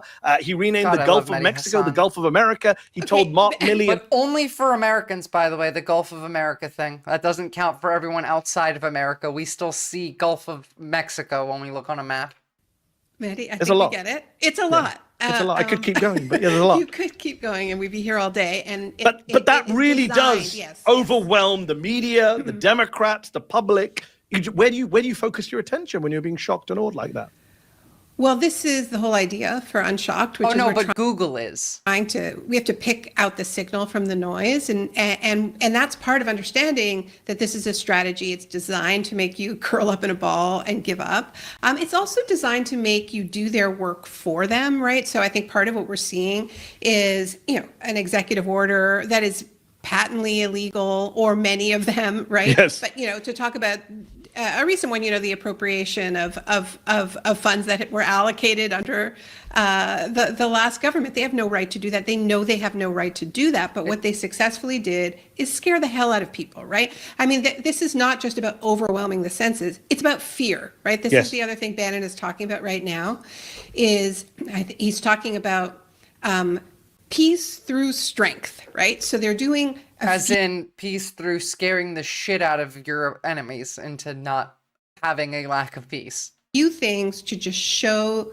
that they're willing to do anything, right? And sending these messages of you could be next, right? And so when it seems like they're going to freeze everybody's funding and take everybody's funding, if they are while they hunt for gender ideology and Green New Deal Marxists. Nobody comes to work saying, today I'm going to do gender ideology, and today we're going to implement the Green New Deal. There is no... Well, it's 1984 nonsense, but that's kind of everything we're going to get going forward. So... no Green New Deal. It didn't get passed. Joe Biden didn't even get Build Back Better through, let alone the Green New Deal. So the point is to make everybody at a foundation, everybody at a university, everybody in the nonprofit sector look at what they're doing through the eyes of the Trump administration and think about, okay, well, who can we throw under the bus, right? Yep. Who can we sacrifice? Everyone. So they're sending that fear through every institution. And of course, with the shock and awe immigration raids, it is a very, very tangible fear. And that's why it's really significant when you have countries standing up like Colombia, and saying this is, you can't treat our people this way. India, Mexico, Colombia. I mean, the other aspect of that is countries like El Salvador, where you're like, no, please send your people here and build a private prison for them to do labor in. It messes with the script. Yeah, and you had a couple of judges so far stand up to him, one on the birthright citizenship executive order saying it's blatantly unconstitutional, and then this Muslim judge, which must have annoyed them even more, who halted their their federal funding freeze, and they now claim to have done a U-turn or a rescission. We will wait and see on that. But this idea that we are limited in what we can do. You make a very good point that they want us to do their work for them. And just another quote that I just spotted journalists especially, right? Journalists especially, and before the journalist activists, before the election, in fact. I remember hearing someone say that in this chat like a week ago. I didn't think I was going to be right about that. To be fair, I didn't think that was going to come anywhere that soon. I figured at the very least they would put some more effort into making deportations into countries they consider their allies look less inhumane, but no. Actually, just before the inauguration, the New York Times ran a piece about Stephen Miller profiling another Bannonite in the government, another one of these kind of revolutionaries. And the Times said, Mr. Miller appears to have learned 2 key lessons from the first Trump term. The first is to flood the zone. He believes that those he regards as Mr. Trump's enemies, Democrats, the media, groups like the ACLU, are depleted. No, it is really a crack in Fallible Fowl because it's not about the guy. No one gives a shit about him. It's a crack because of what is happening in India. Of U.S. President Donald Trump. An effigy of U.S. President Donald Trump was set on fire during a protest in India as lawmakers and protesters responded to footage. Guy, we get an audit of the federal government constantly. And the federal government constantly passes its audits with the exception of the Pentagon. It's the Department of Defense that has never passed an audit. Every other part of the government has. Of Indian migrants being deported back to the country from the U.S. It was torture for us. They would curse at us in English. They would keep cursing. Okay. What? You think that it's better to make the government not work? And only have so much bandwidth like for at outrage all? and opposition. Mr. Miller has told people that the goal is to overwhelm them with a blitz of activity. Do you think they're succeeding 10 days in? I think he's not wrong that people are depleted. I think coming out of this election, people are depleted. Coming out of the pandemic, people are depleted. This is not even remotely close to an audit anyway. I don't know why I even take you seriously. No, understand, if you're feeling depleted right now, that's really fucking normal. Same. Just so you know. Okay, out of here. You bring up USAID as if you know. Really quick, before I ban you, I just want you to know that, you know, USAID exists for more than just giving out shit to, like, poor people in other countries, right? You know that we don't do that for, like, out of the goodness of our heart. That has nothing to do with it. And we don't have USAID to help people in other countries. We don't have it to give medicine to people with HIV or AIDS or whatever it is. That's not, I don't like your opinion, so I get banned. No, you get banned because you're a retard that doesn't actually listen to somebody when they're talking. And they're counting on people are depleted. Honestly, I don't want any of these people in this chat because they're all basically operatives. They're dangerous. Coming out of the pandemic, people are depleted, and they're counting on this not waking people up. But I would argue that this is actually a really risky strategy, because he's right that people's tanks are pretty low. But I think people can also be pushed too far, and you can wake people up. Shock can be a bit of a jolt, right? Like I don't like to ban people though, and that's why. Like, it's just now I feel like you kind of need to. And by the way, Infallible Fowl, you're right. We do need to bully Vance more for defending that. They're playing with fire a little bit, right? They're hoping that the shock just overwhelms people and makes people lie down and give up. There's also a history of overwhelming shock inspiring people to fight, and that could happen too. I think the other thing that if we're picking out the signal from the noise here, what Miller is doing, he's their sadism guy. He's really important to this project. Sadism guy is a mild way of putting it when we're talking about Miller. And you're right, Manny Holmes. Thank you for the support there. I really appreciate it. And by the way, I really appreciate all of you. Like, the community that we're building here is awesome. I look at the actual Discord sometimes and I'm amazed. So, project, because he is the one who is just kind of serving up blood to the base, right? Yes. I mean, that's why they want the cruelty is the point. The cruelty is the point, but it's not just the point. The point is also distraction, right? Because Trump did not run on having the big tech billionaires be his favorite people in the world, who he showers $500 billion for AI, which it turns out the whole business model was failing anyway, right? I mean, he's actually doing the exact opposite of literally what somebody like Steve Bannon has been telling his listeners for years, which is that they were going to take on big tech, right? The biggest economic initiative so far is handing this over to $500 billion. Remember, like the division between the tech right and the right, the Nazi right, has only grown since the news first started reporting on that. And that is still, like, can they manage to work together long enough to get to the part of their plan when they start building the Nationalist Party? And there's the aspect of B, of if they can't, how likely is it that the Nazi right will try and have an uprising? I mean, they were receipts for his casinos, and I don't see how they were so easily glimmered. I don't think they can build a party. I mean, I hope not. It seems like they are well on their way, though. They're all messaging to the left now. That's what I mean by they're going to build a party. By saying, we're going to end the two-party system and try and get leftists over. Not like that kind of party. I suppose, like, it'll be something that is akin to it. Is this a moat situation? It's always a moat situation, Kadiris. If you can have a moat, why wouldn't you have a moat? A party implies that they'll have an internal power structure. They will not have an internal power structure yet. They would eat their own before they ever did. They'll have a top-down power structure, the same way that, like, they currently do. But it'll be painted as a party.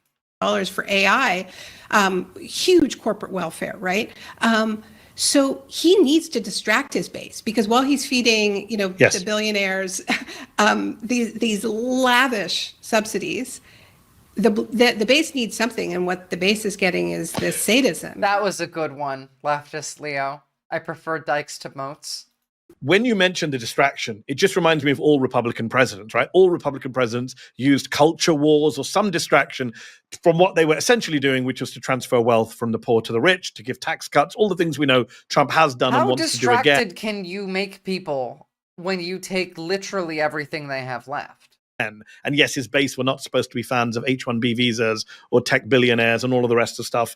What's interesting is journalists give him cover, Naomi. Amy Walter, who is your classic Beltway pundit, said on Twitter last week, I don't think it's correct to call Trump 2.0 shock and awe. He's doing exactly what he said he would on the campaign. That's just not true. He didn't say on the campaign that he's going to spend his first week in office picking a war with Denmark over Greenland. He was supposed to be reducing the price of eggs, not trying to annex new territory. And when he talks about stuff like manifest destiny in his inauguration speech, I never heard that phrase on the campaign trail. I never heard him say that they're going to try and conquer more territory for the United States. This is all pretty new, and it is shocking. What do you think's going on there when you get all this new kind of empire stuff from Trump? Well, I think there's a bunch of different interests who are fighting over the pot at the moment. But it is. He didn't hear the Manifest Destiny stuff? Is that what he said? What do you think's going on there when you get all this new kind of empire stuff from Trump? Well, I think it's all pretty new, and it is shocking. What do you think's going on there when you get all this new okay. Yeah, well, he probably did. It's just the framing.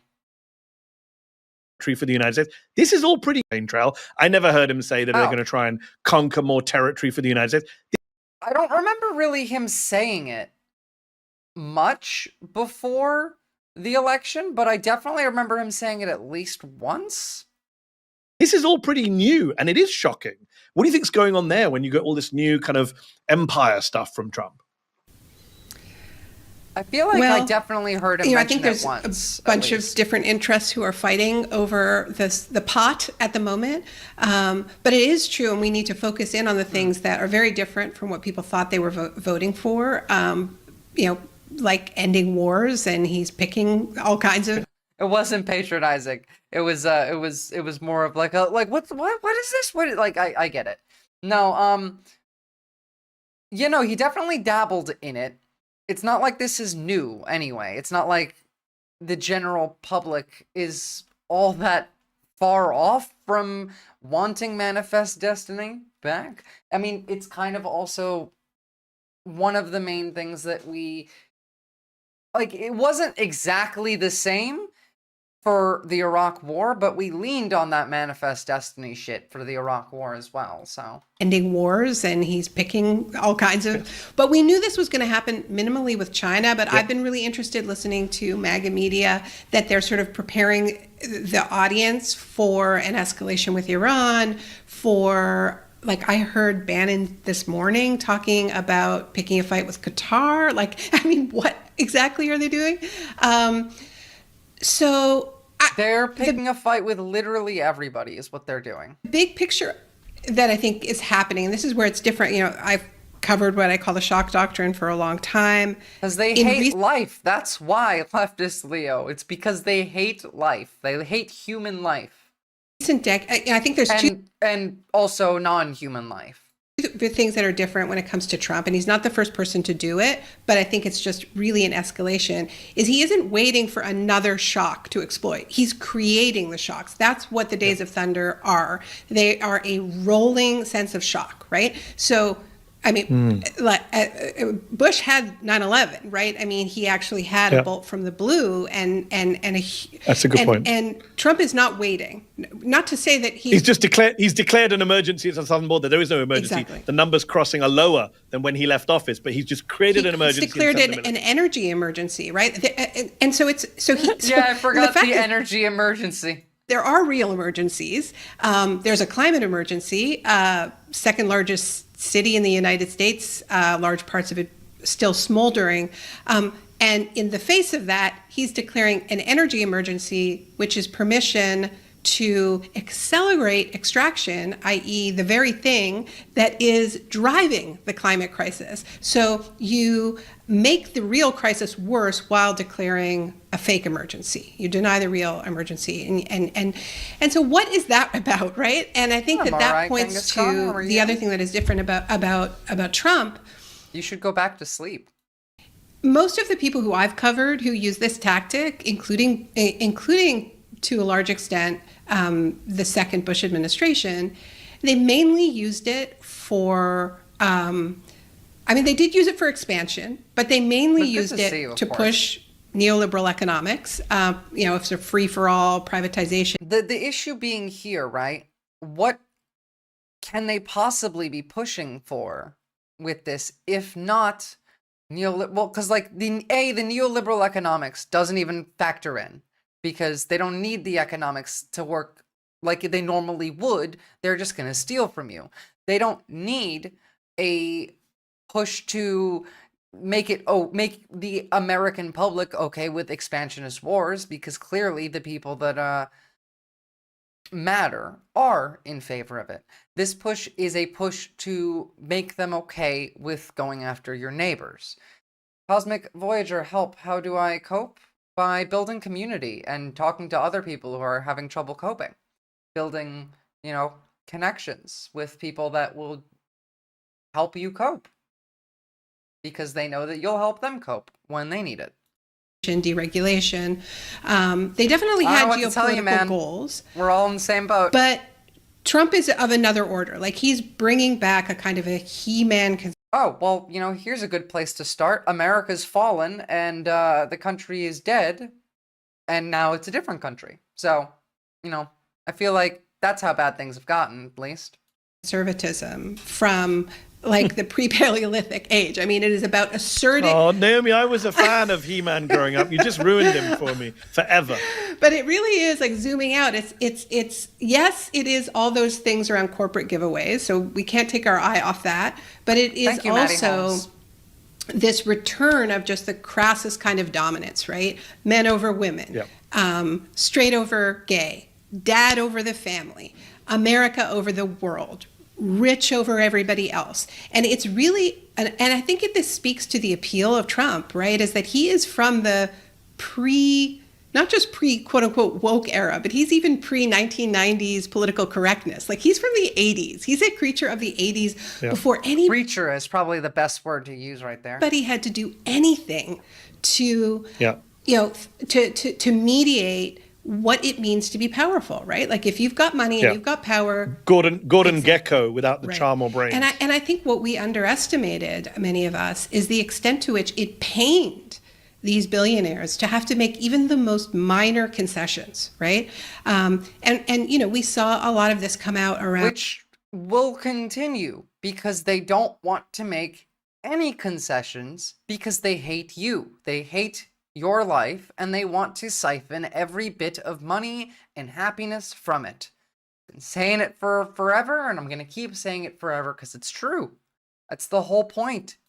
Around Palestine and the genocide, and using that issue to take aim at all of the gains in recent decades. And, you know, many of the gains were very limited. I mean, that's the irony, is that we've ended up with, you know, sometimes very cosmetic changes, sort of centrist identity politics that lifted up a few people. Yeah, that one will be next week. I also don't completely agree with them, but I was also considering that one.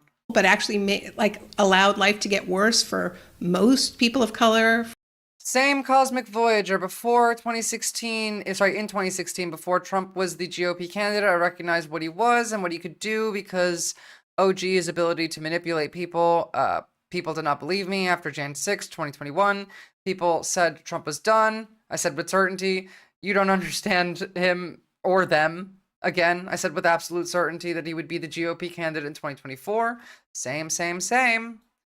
The stress is unbearable in foreseeing things that are not being believed. Well, I believe you, Cosmic Voyager, because that's me like every day. So you found at least the right place. Feel free to hop in the Discord. Here's one thing that people won't believe me on. Maybe you will.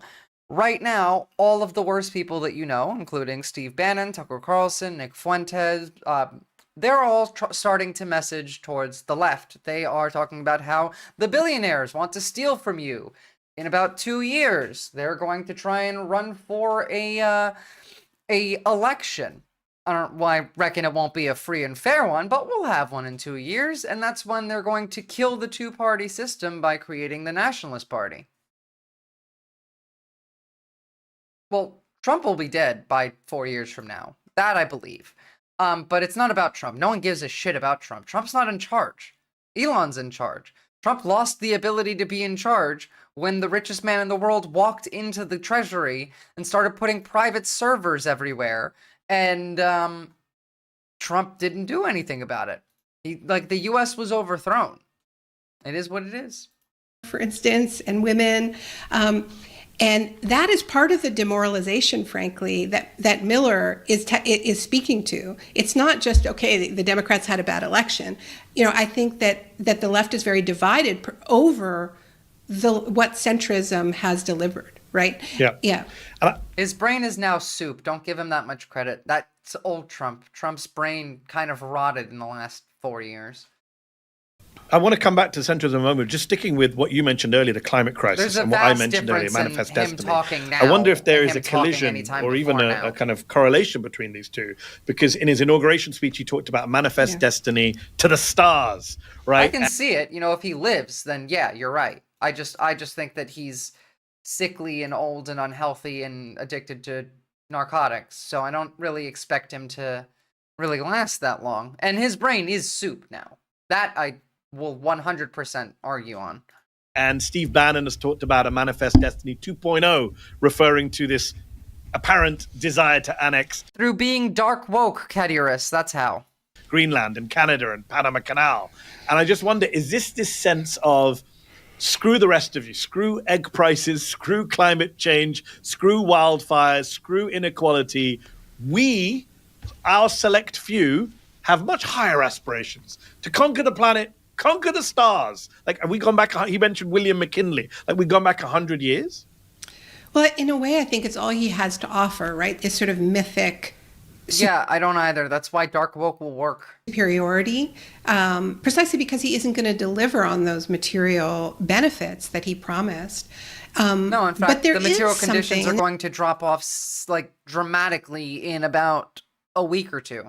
This is something that I think that we can often underestimate, that there are real pleasures in offering people being part of the best country in the world, the country that is able to dominate others, being part of the group in that country that is most protected, that is most loved.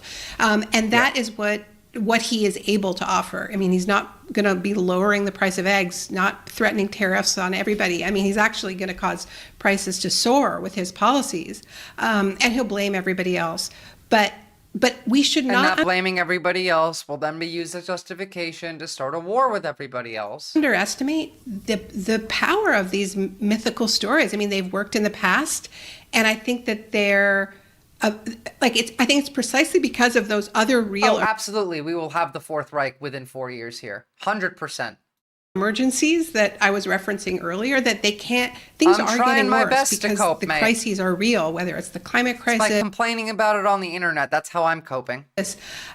whether it's the fact that our economy is just a precariousness machine and people are having to work harder and harder. So what can he offer, right? And he can offer this sort of being part of strength. And that's what, I think it's sad because for the billionaires who he's really serving, they really are protected. Their wealth really does protect them. And, this is what we're seeing when we see how angry they were for having to open a DEI HR office, or having to put pronoun, allow their workers. They're sitting quietly. The rest of the billionaires are happy because they don't have to do anything and they get more money out of it. They know they're at the wrong end of the barrel over this? What do you mean? Because the billionaires right now are the ones in charge. The Fourth Reich is coming, but that hasn't happened yet. We haven't had the switchover from capitalism being the #1 priority. Now, I very easily can see in a year or two them starting to nationalize industry. Well, this is Elon's personal buddy group, not just. This is Silicon Valley billionaires. There's other billionaires outside of Silicon Valley, but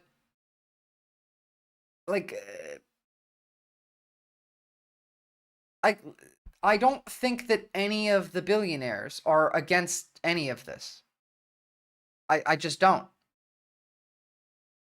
They won't be part of it, but I don't think that they care. I'm sure they care, but I don't think that they care enough to do anything because they benefit from it. Why would they risk losing everything when instead they could just do nothing and benefit? To use their preferred pronouns or whatever minor concession they had to make. Every one of them pained them so much because they truly believe, I think, that their wealth means that they get to play by another set of rules. And yeah, Trump I don't think they like it, but I don't think they really care all that much. That's the thing. I think that they very mildly dislike what's happening, and they're not gonna say or do anything. They're gonna keep their mouth shut, and then they're just gonna sit there quietly and profit from it at the end of it. Well, okay, I don't like this, but I could risk everything to try and fix it, or I could sit here, be quiet, and take in whatever profit I get from not doing anything. Is offering them that. And so, they also get what do you see? They also get to pretend to be victims, Naomi. There was a great moment in the inauguration where Trump talked, and I think he went off script. I don't know if this was in the actual speech, when he talked about the wildfires.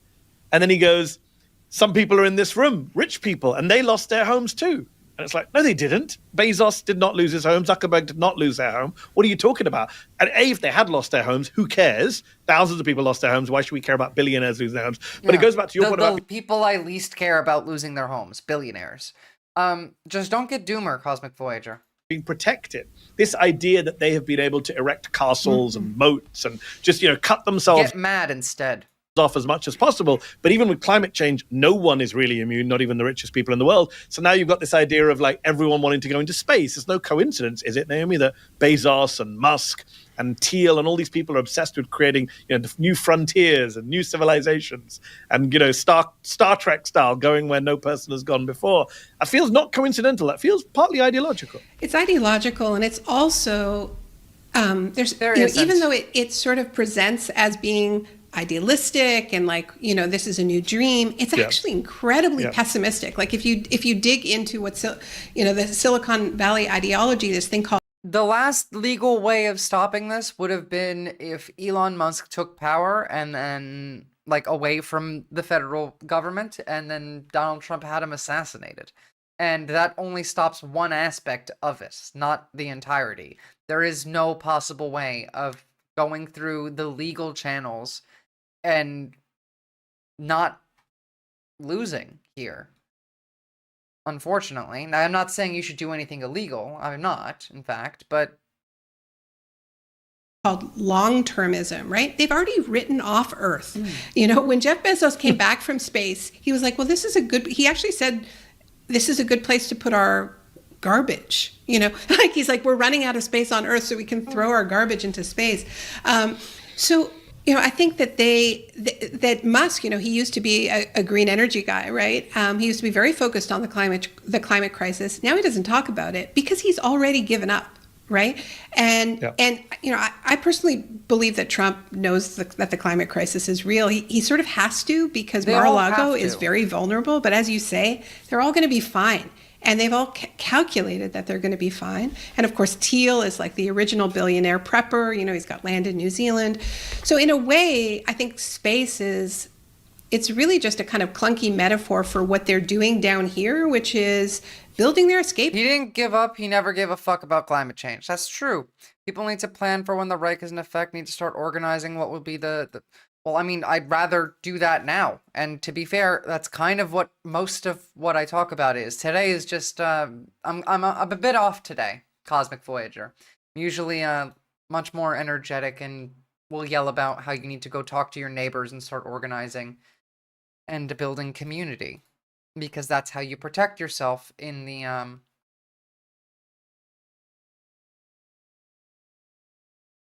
times of stress and hardship, so to say.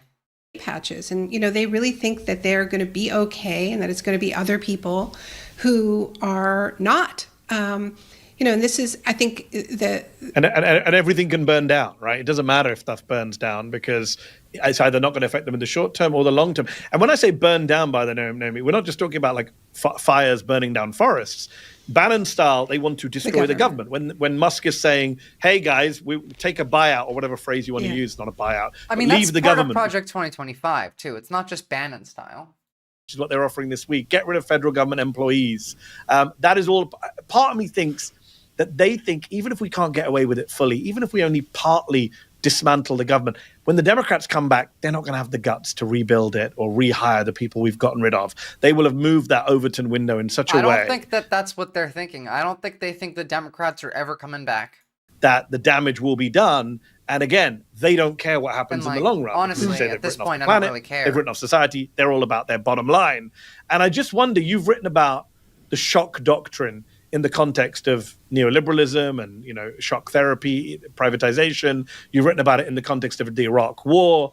In this context, when we talk about the shock doctrine being employed here, is it just... I care. I just, I don't really think that there's a likelihood of that. This idea, I wonder, to smash stuff, break stuff as much as you can in whatever limited time you have on the base, grab stuff on the way out.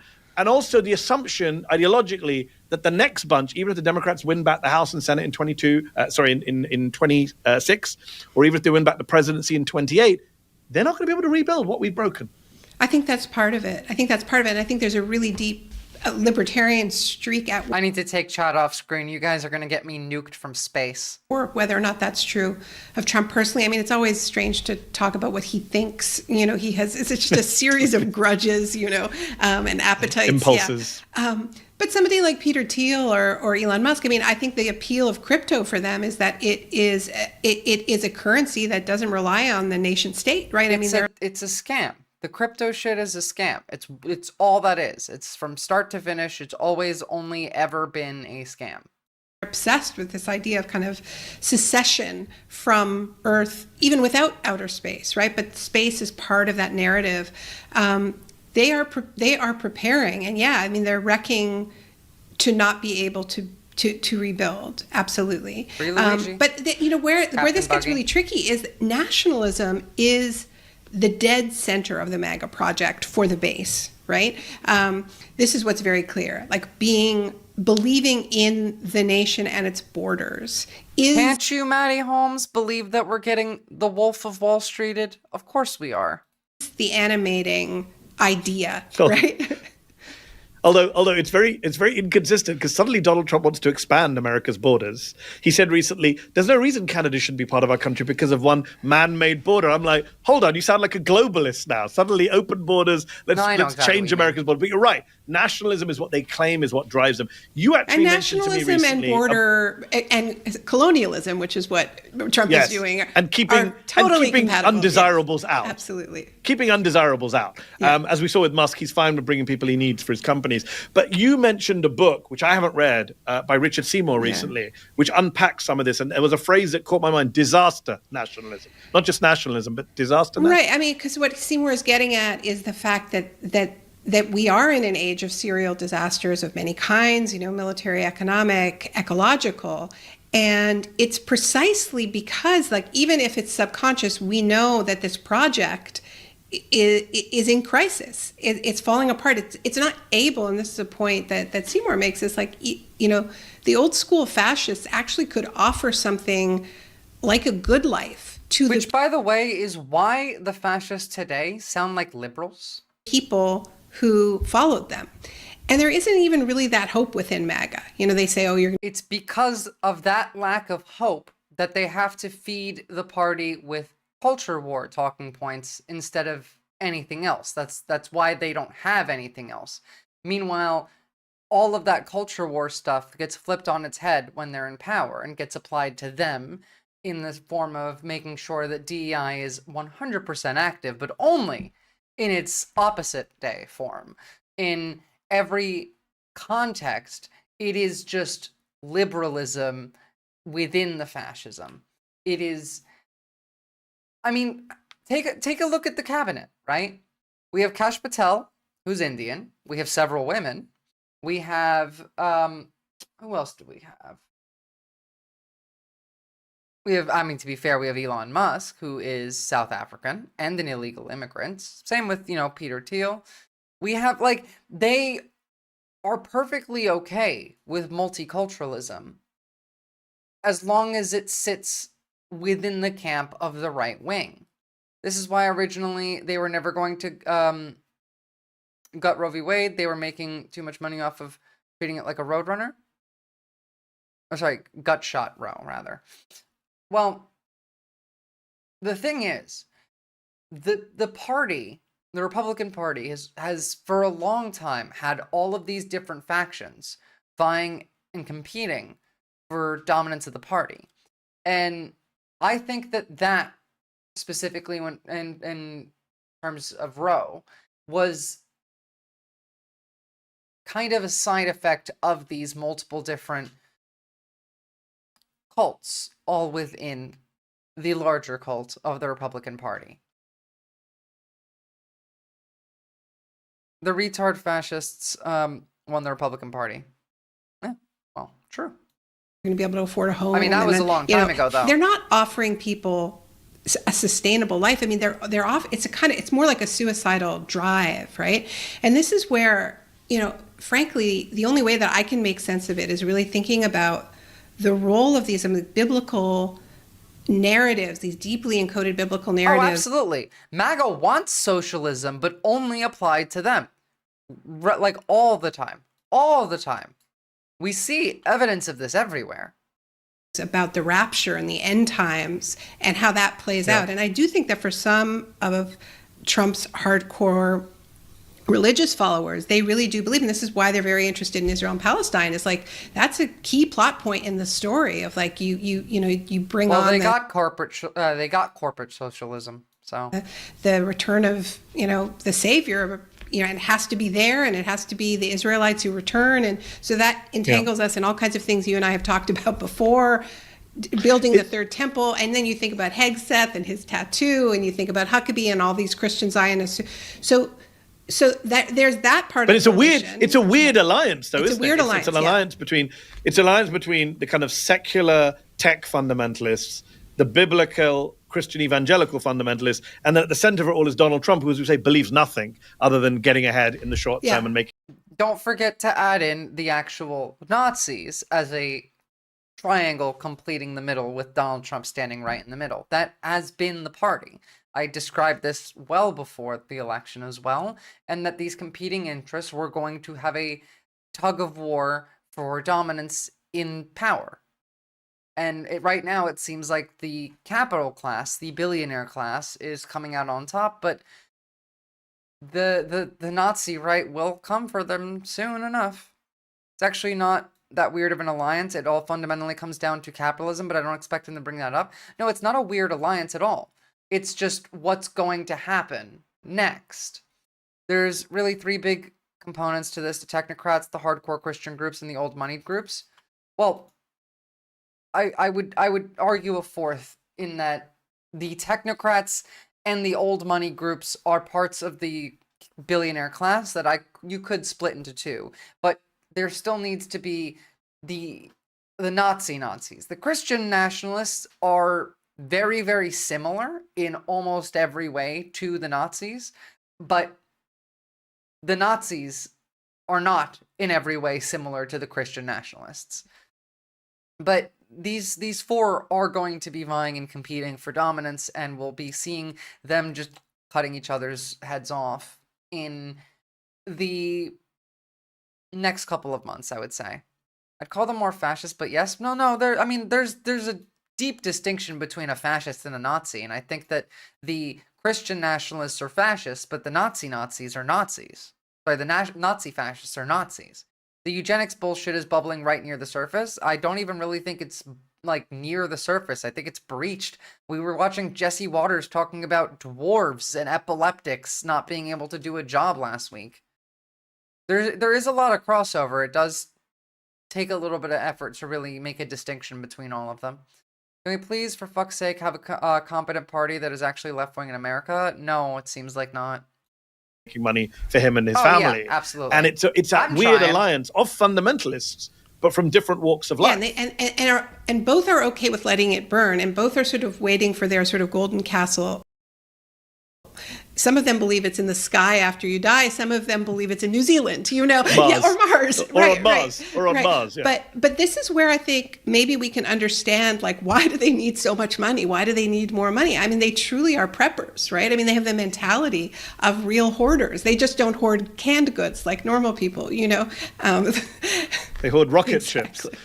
We should all rewatch Don't Look Up, by the way, because they do. Yeah, yes. You know what? You really should rewatch Don't Look Up if you haven't, because that's what it feels like being, in the sphere of American politics on the left right now. I'm going to keep voting for PSL and following the DSA guidelines for down ballot. I may not like electoralism, but I'll do what I can. Well, I mean, you should still vote if you get given the option to vote. At that point, don't expect it to make the change, but you should still do it. It's very, very true. And the billionaire in that was very much based on the guy who's now running the country. Let me ask you this. You mentioned earlier this idea of the myth, which is what drives a lot of these people. Trump is offering a myth. And we know that his voters kind of know deep down they're not going to get cheaper eggs. But they're going to get to own the libs. They're going to get to stop brown people crossing the border. They're going to get their country back in some intangible, reactionary way. Yeah. What is the response to that then, from progressives? I don't think you're going to get those numbers that you want, because the people who are in power have the ability to fudge the numbers and have no integrity, and so will 100% fudge the numbers. From liberals, from leftists, do we need a myth of our own, a national story of our own? It'll be like a Vladimir Putin election victory. And if so, are Democrats up for producing such a story? Let's leave the Democrats aside for a while. I mean, I do. I think they want to be left. Honestly, I think they want to be left to one side. This is all I think about, and I don't think that. Simply, Steve. Seymour's point in disaster nationalism is this is a global project. I mean, this is the other thing we're seeing is the emboldening of people like Giorgia Meloni and other people who have been, part of this network and project, but now they feel like they can really show who they are. The fascists are the biggest globalists and love their multiculturalism too. Yeah. So I think the response can't only be national. I think the response is international. I mean, what I see is if these people all have a plan B or a planet B, right? I mean, if they are all planning to abandon this place, I think we should understand them. I think they're traitors to this world. I think they are treasonous to this world. I think they're treasonous traitors in general, both to this world and to everywhere, to life in and of itself. But also, like, I mean, what are we going to do about it? Using a label like treasonous or traitor only applies under a rule of law. What are we going to do? We need the people to uphold the rule of law. We need the people to do this globally.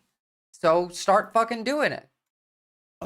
And if we try to understand what it means to, look at Los Angeles burning and say, you know what we're going to do? We're going to literally pour fuel on this with more fossil fuel contracts, destroy FEMA. Donald Trump, who lost power because of his murderous mismanagement of the last pandemic, responds by leaving the World Health Organization. Almost like literally murderous mismanagement. Although I would say just dismanagement. It was on purpose. And you're going to see that again with bird flu, if we're not lucky, which it doesn't seem like we are. Captain Buggy, all the rich people are traitors to humanity and the world in general. Imagine having millions, tens, hundreds of millions, billions. Like, holy fuck, you can do so much good with that. Fuck your assets. Help? It would cost like nothing for these people to help. Elon Musk could buy every homeless person in America a free house and send every person to college for free and it not put a dent in his money. Destroying healthcare in the United States, putting RFK Jr. in charge. I mean, we'll see. But like, this is what you do if you truly want to make it worse. And I think we should take them at their word. And I think we should say, you all have a plan to leave in one way or another, and we need to be committed to staying and in all that that and I think we need to find our anger at what it means to truly be treasonous to this world. I've been watching the show Traitors, by the way. It's really good, but on Traitors, they is it a fictional show? Oh my goodness, Maddie, everyone is laughing at you right now. I haven't seen it. It's a reality I don't even know what she's talking about. show. And it's like a hit reality show. It's the only reality show that I've ever gotten into. I can't believe I'm having a conversation with Naomi Klein where she's laughing at me for not watching a reality show. You should totally watch it. I watched it with my son. He loves it. And you've got your traitors and you've got your faithful, the people who and that is, I think we need that sort of mythic storytelling where this is why I say it's not about the Democrats. We'll come back to the Democrats because we do need to talk about the Democrats. But just on the left, Naomi, then, even the left more broadly. I don't disagree that he's still incredibly dangerous. I just think that he himself doesn't actually know what he's doing anymore. He's being either led or just acting on momentary impulse. Does the left have the ability to produce that narrative? Because even when I see prominent leftists, both American and international, talk about what to stand for, it's often universal health care, Medicare for all. These are right now. I don't care if you're left. I don't care if you're right. I don't care if you're in the middle. What you should be standing for internationally is against Nazis, against fascism. If you stand against fascism, you're on my side. Great policies and popular if you look at the polls, but it's not a narrative. It's not a story. And I think we do have to find that real prophetic voice, and I think that we catch glimpses of it when people are really committing to each other in this moment and really protecting each other. Because that's when people are acting in ways that are larger than themselves. And, when we talk about the way the right is marshaling the power of myth and tapping into these apocalyptic, deeply encoded stories, whether it's a religious version of it or whether it's the secular version of it, these are deeply mythic stories. And I think when people take risks and talk about how we're bound up together and what we owe each other and what we owe. Hey, I can work with the MLs and the Maoists and the liberals. You can. And Prims don't exist, and Trotskyists are just fascists, so. The natural world, I think we're starting to find that sort of story. And Prims don't exist. I don't think they exist. Story that can bind us together, and we can prove Stephen Miller wrong, and sort of be less depleted because we're attacking each other less divided. I think we find strength when we when we come together, not to be too hokey. I mean, you sound hokey when you talk about it, but I think there's ways of doing it. But it is, to be even more hokey, it is up to Come us. on, that's right? the CIA. There's no one coming to rescue us. Look, she made a really good point here. It is community that makes us work together and feel less depleted. You need friends and warriors, simply, Steve. You can't have one without the other. What do you think happens if you have a battle? What do you think that like soldiers don't need to trust the people standing next to them? What do you think like warriors back in ancient like Greece could go to war on their own? No, you need friends. You need both. You also need the warriors to not switch sides because they have nothing to live for. Because, the other side has money. They'll try and buy your loyalty. If you have loyalty based on investment in a community, you're less likely to sell it out. As you say, certainly not the Democratic Party, it's a two-party system. So if you're going to stop the Republicans, it has to be done with... And look how well enslaved soldiers work. Look how well conscripted soldiers work. Go ask Russia. They just die faster. Of course, they omitted from their big epics, but at the same time, like, I fully don't believe that enslaved soldiers and conscripted soldiers are even really useful. I think they tend to be more of a hindrance than helpful. With the Democrats, and yet the Democrats are AWOL at the moment. And you know why? Because the Persians didn't... Well, actually, no, wait, never mind, they did. They themselves are saying this. I've seen Politico and The Post and Time Magazine quoting multiple senators saying, give us some time. We need a bit more time. We're not quite sure what the strategy is. We're not quite sure what the message is. In fact, Time Magazine had this great piece about a week ago in which they quoted a Democratic strategist called Jesse Ferguson saying, you can write a eulogy before someone dies. You cannot write an autopsy until the body is on the table. In other words, the version of the Democratic Party that got killed in 2024 is still twitching. And this idea that the Democrats really, haven't understood why they lost, which is one thing, but also this idea of how do you deal with Trump 2.0? The fact that they don't understand why they lost. Trump 1.0. The fact that they don't understand why they lost is the biggest indicator to me that, like, they probably never will. At this point in time, like, if they still don't know, Persia had the largest empire in history, unless you count the British and Mongolians, which is cheating. I mean, true. Poor Visora is having to deal with chat going full nerd. That's kind of all the time, though. It's more just like my brain is not cooperating with me today. I gotta pee again.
What? Hold on.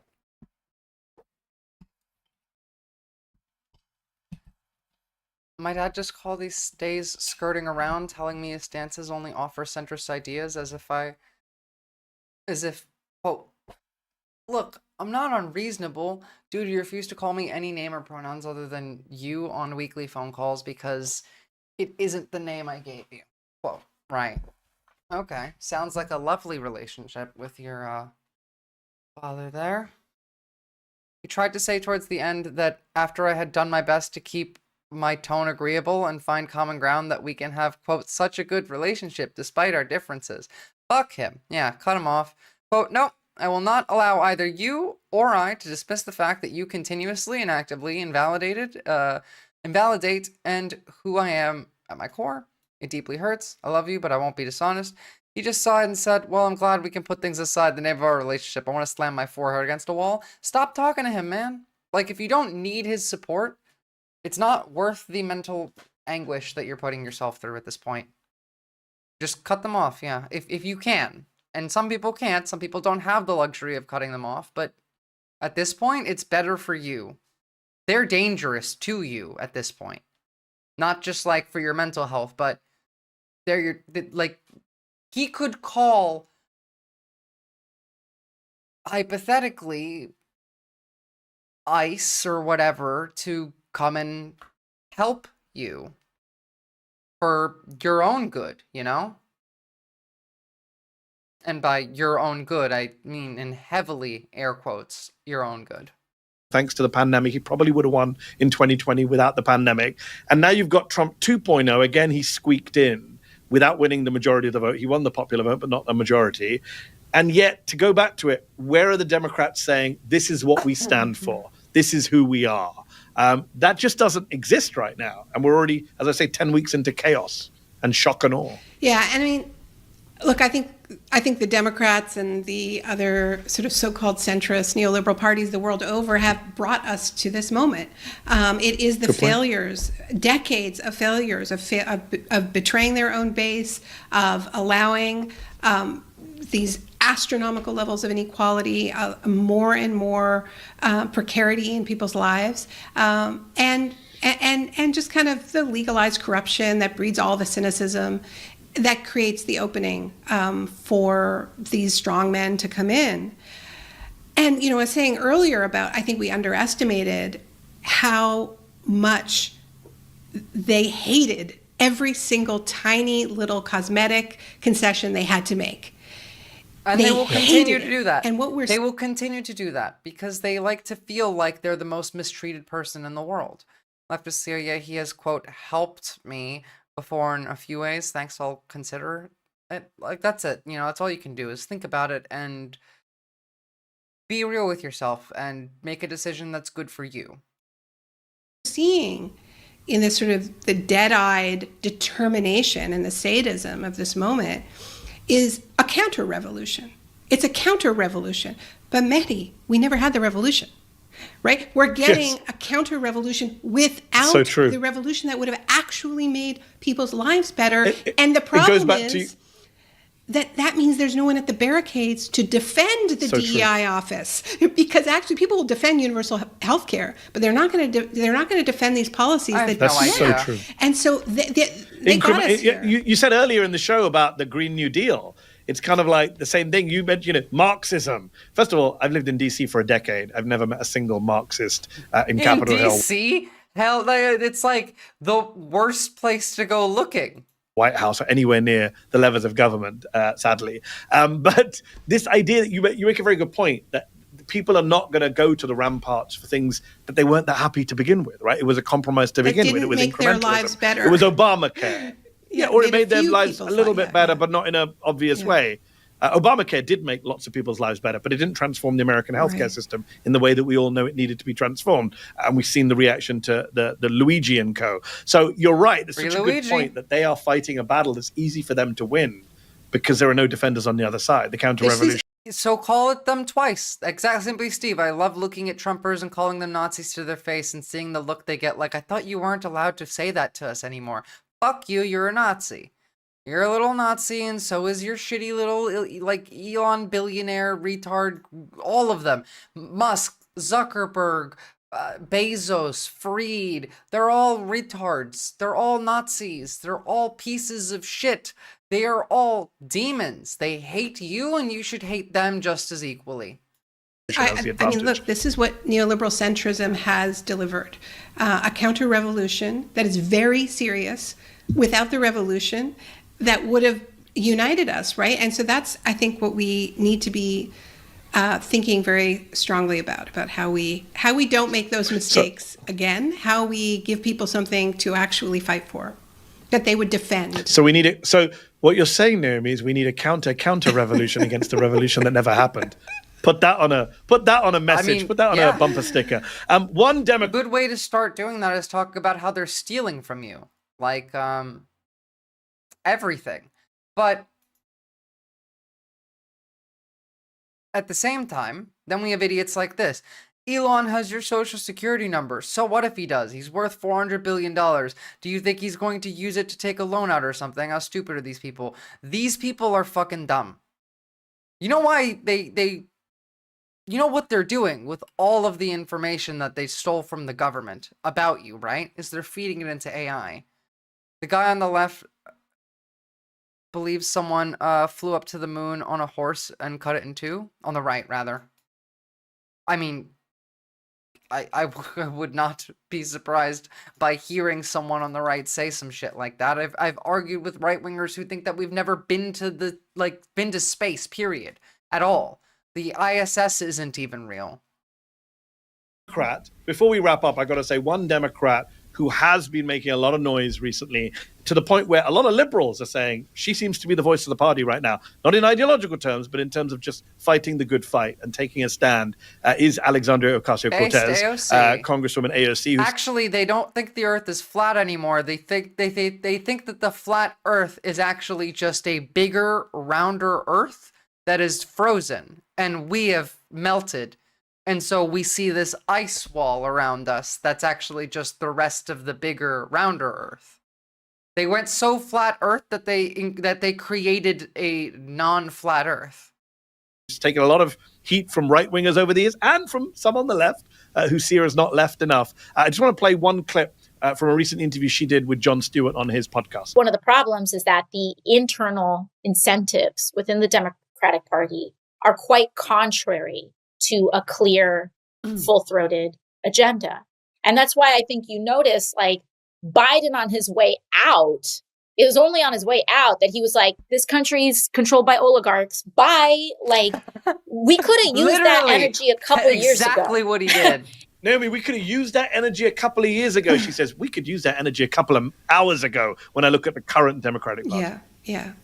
And I think there are some people who are bringing some of that energy. Zohran Mamdani, running for mayor of New York City, I think is showing that that you can have populist policies. That's exactly what Kamala did too. Remember, we spent the entire second part of the campaign talking about how Trump is a fascist, and the stars shine brightest in the dark. Peace. I'm out to Hawaii. He's from the And you are right, Lost Boy Blue. There's no accounting for common sense. left that inspire people and direct the anger in the right direction.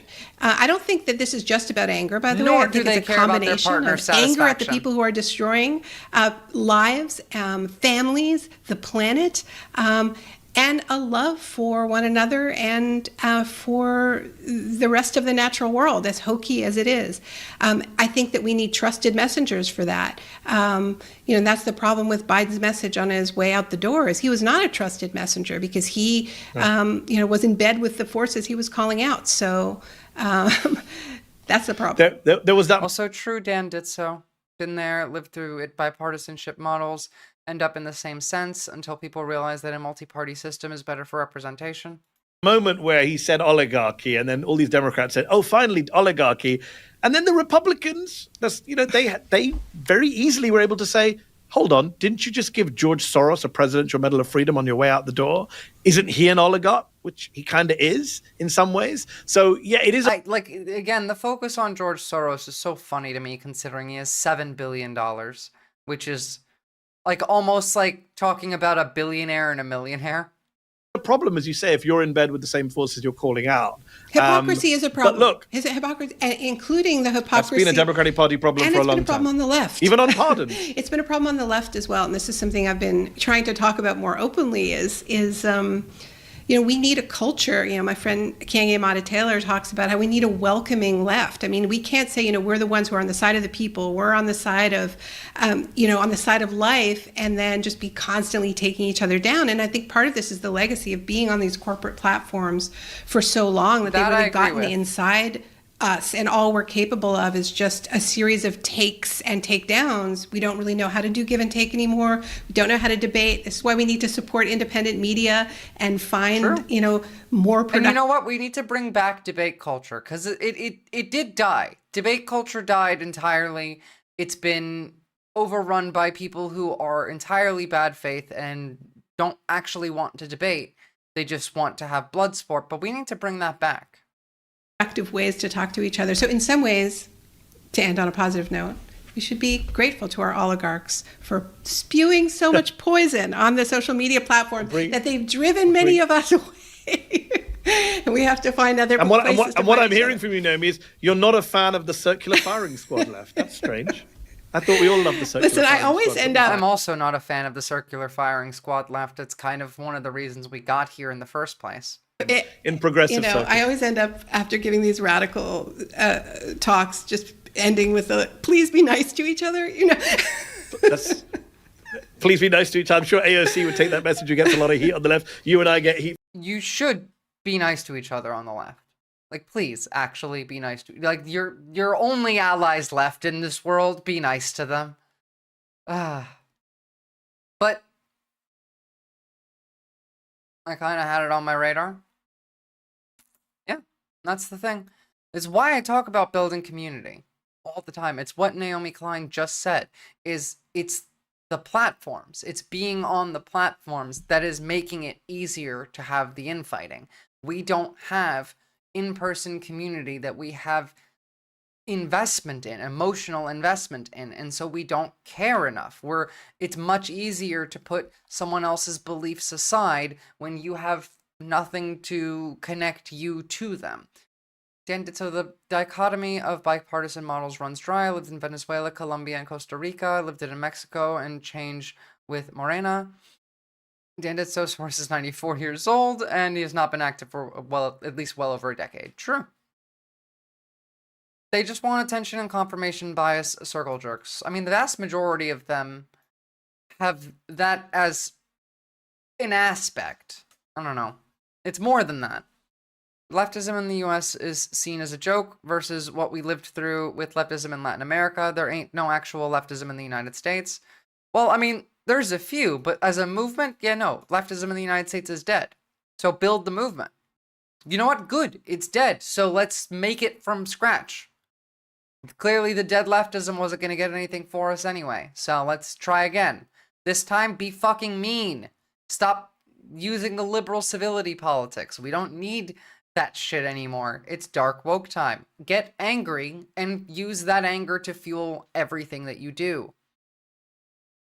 It's because we need more anarchists. That's the way forward for America. I mean, clearly in this chat even, there's like 7 different opinions on what the way forward is, but for people in America, I would absolutely agree. In communities, we do need to build more anarchist-centric community structures of cooperative engagement, of not needing something from the other person, not a exchange relationship, you know? You just do things for people because you do things for people. And if they do them for you, then they do them for you. If not, you keep doing it for them, or in general for the community, because it makes everyone else's life better. Not for that one shithead that doesn't do it for you back. That's because it makes everyone's life better. Debate needs to shift. We're not getting anywhere trying to argue with MAGA.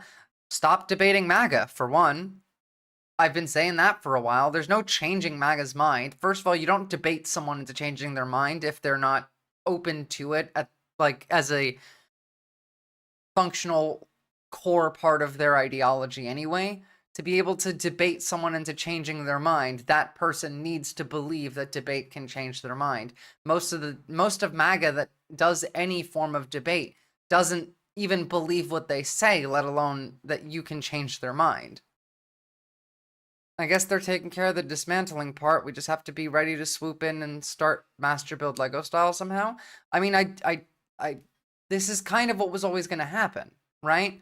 We've talked about this for months now, in that one way or the other, we were going to get a revolution from the right. And I thought it would be violent. So far, it hasn't. Not in the physical violent sense to the extent that I was imagining. I was imagining more militias in the streets, not ICE knocking down your doors. But the end goal is still the same, in that when everyone else's lives start getting worse, when the material conditions start to suffer, it needs to be the left that's here with a coherent and cohesive message so that we are seen as valid, as justified, in that we are the ones that stand for the people. Captain Buggy, yeah, because the state is fictitious and authority comes from peasants, desperate, or power-hungry people. I mean, you're not wrong. It's just like building that idea requires it coming from the ground up. I honestly think there's a lot of people on the left that are the same, unwilling to shift their viewpoint, but I still love all my lefties. No, you're exactly right, actually. This is, like, the issue for the right, in the way I was referencing, in that they are not willing to shift their viewpoints, only applies to the right when they're talking to the left. When the right within the right is constantly shifting their viewpoints, never-endingly so. Whereas the left doesn't want to shift their viewpoints at all, period. And we get quite angry at people who try to challenge our opinions on the left. Most of us, at least. I try very hard not to. Not into agreeing with things that we know are categorically false. I mean opening up to other progressive or left-wing ideas. And that is true. That is 100% true. That is how the right wing managed to capture the entire government, is because they will always change their opinions based on whatever is needed of them, because they don't believe in really anything, but at the same time, they just believe in one person. They believe in the people leading them. And so whatever the person leading them says needs to be believed, then everyone believes it. Now, obviously, that's not a good way either. But that's how they coalesced. I disagree with the person who said that they love all their lefties. All lefties are worthwhile. They're just probably smarter than your average... aren't worthwhile. They're just probably smarter than your average con or liberal. Well, I mean, to be fair, right now, Captain Buggy, I feel like being in any way non-partisan is your downfall. Like, you're not wrong, but at the same time, I don't really care if they're not exactly right. As long as they're on the left, they're fine right now. We can deal with them later. Right now, I'd rather deal with the fascists first, the more pressing threat. Anyway, like, thanks for tuning in today, guys. Nothing worked out for some reason. We're supposed to have a guest on I'm supposed to talk to. Again, the same guest. There's a clear divide, but we need to start somewhere. That's the point. We need to start somewhere. We can fix that divide over time. And honestly, maybe a lot of those people will come on board throughout the process of fighting the fascists. Who knows? On the other hand, though, how do you cope? One of the things that I really think that we need to hammer down on is take some time to cope. If you are struggling with the barrage of horrible news, and it's not your job to report on the news, then take a couple days off. Go and do some socializing, go hang out with your friends, recharge, and then come back ready to continue. They're not slowing down, and they're not going to, so you need to take it upon yourself to manage your time accordingly, and to make sure that you're recharged and ready for the next bit.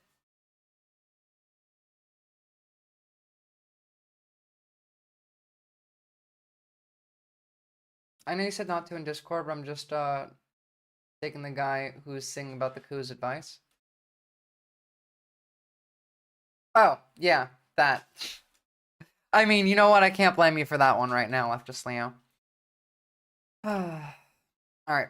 I'm also going to take my advice and take tomorrow off as well. To be fair, I was already going to take tomorrow off, but I'm just going to bring it right in there. Kind of hard to get R&R when you're in a war. Well, I mean, I'm not talking to you, Simply Steve. I'm talking to the rest of y'all. I'm talking to the people who are watching. To be fair, I'd rather them get up and start, you know, working. But at the same time, when you're in a war, you are already doing that. You're not sitting here arguing with people. You're out there fighting. Anyway, yes, self-care. That's how you cope in the time being, and even in a war, you still need self-care. We still pull soldiers back and give them rest days so they don't die from exhaustion or make mistakes that end up costing their, fellow soldier their lives. I don't know. I'm in a war with my own mental health right now. I'm gonna stay inside for now and win that first. Yeah, based. Definitely. You would be a hindrance otherwise. Now, staying inside, I'm not sure of. I don't know, touching grass might be a bit helpful in that, but at the same time...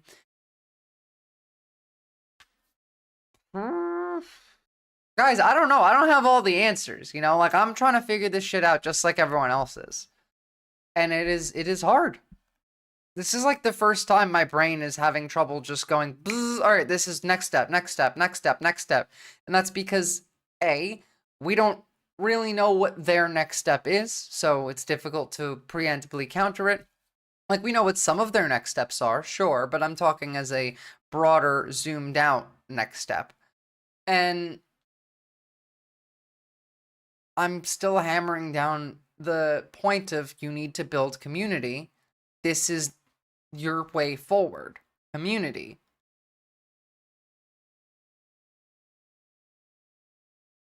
Teach us, a wise Visora of the left country? I mean, am I of the left country?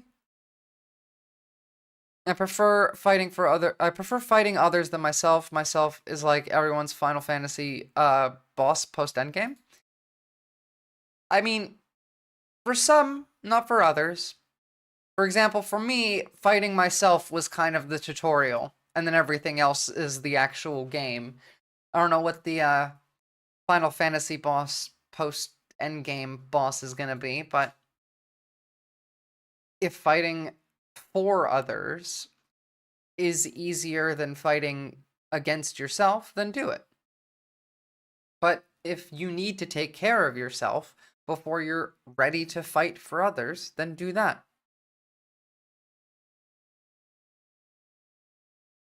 I mean, you're more about the up versus down, so does that mean make bottoms a new political ideology? Yes, actually it does. Hey, what's up, Ghost Pepper? You are a nerd because you brought up Final Fantasy. Like, it was already pretty clear, Captain Buggy. Bottoms can be a new political ideology. I mean, we already have cucks, and that's a political ideology, so why not? We live in the dumbest timeline. In such an unserious country. It's kind of sad. But, you know what? If it'll get more people on the left, then fine. Fuck it. Bosh be damned. We're getting bottoms as a political ideology now. See, this is what Trump does. It's his fault that bottoms are now part of politics.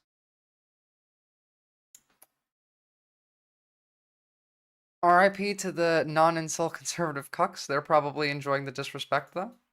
I mean, I enjoy disrespecting them, so that's all I really care about.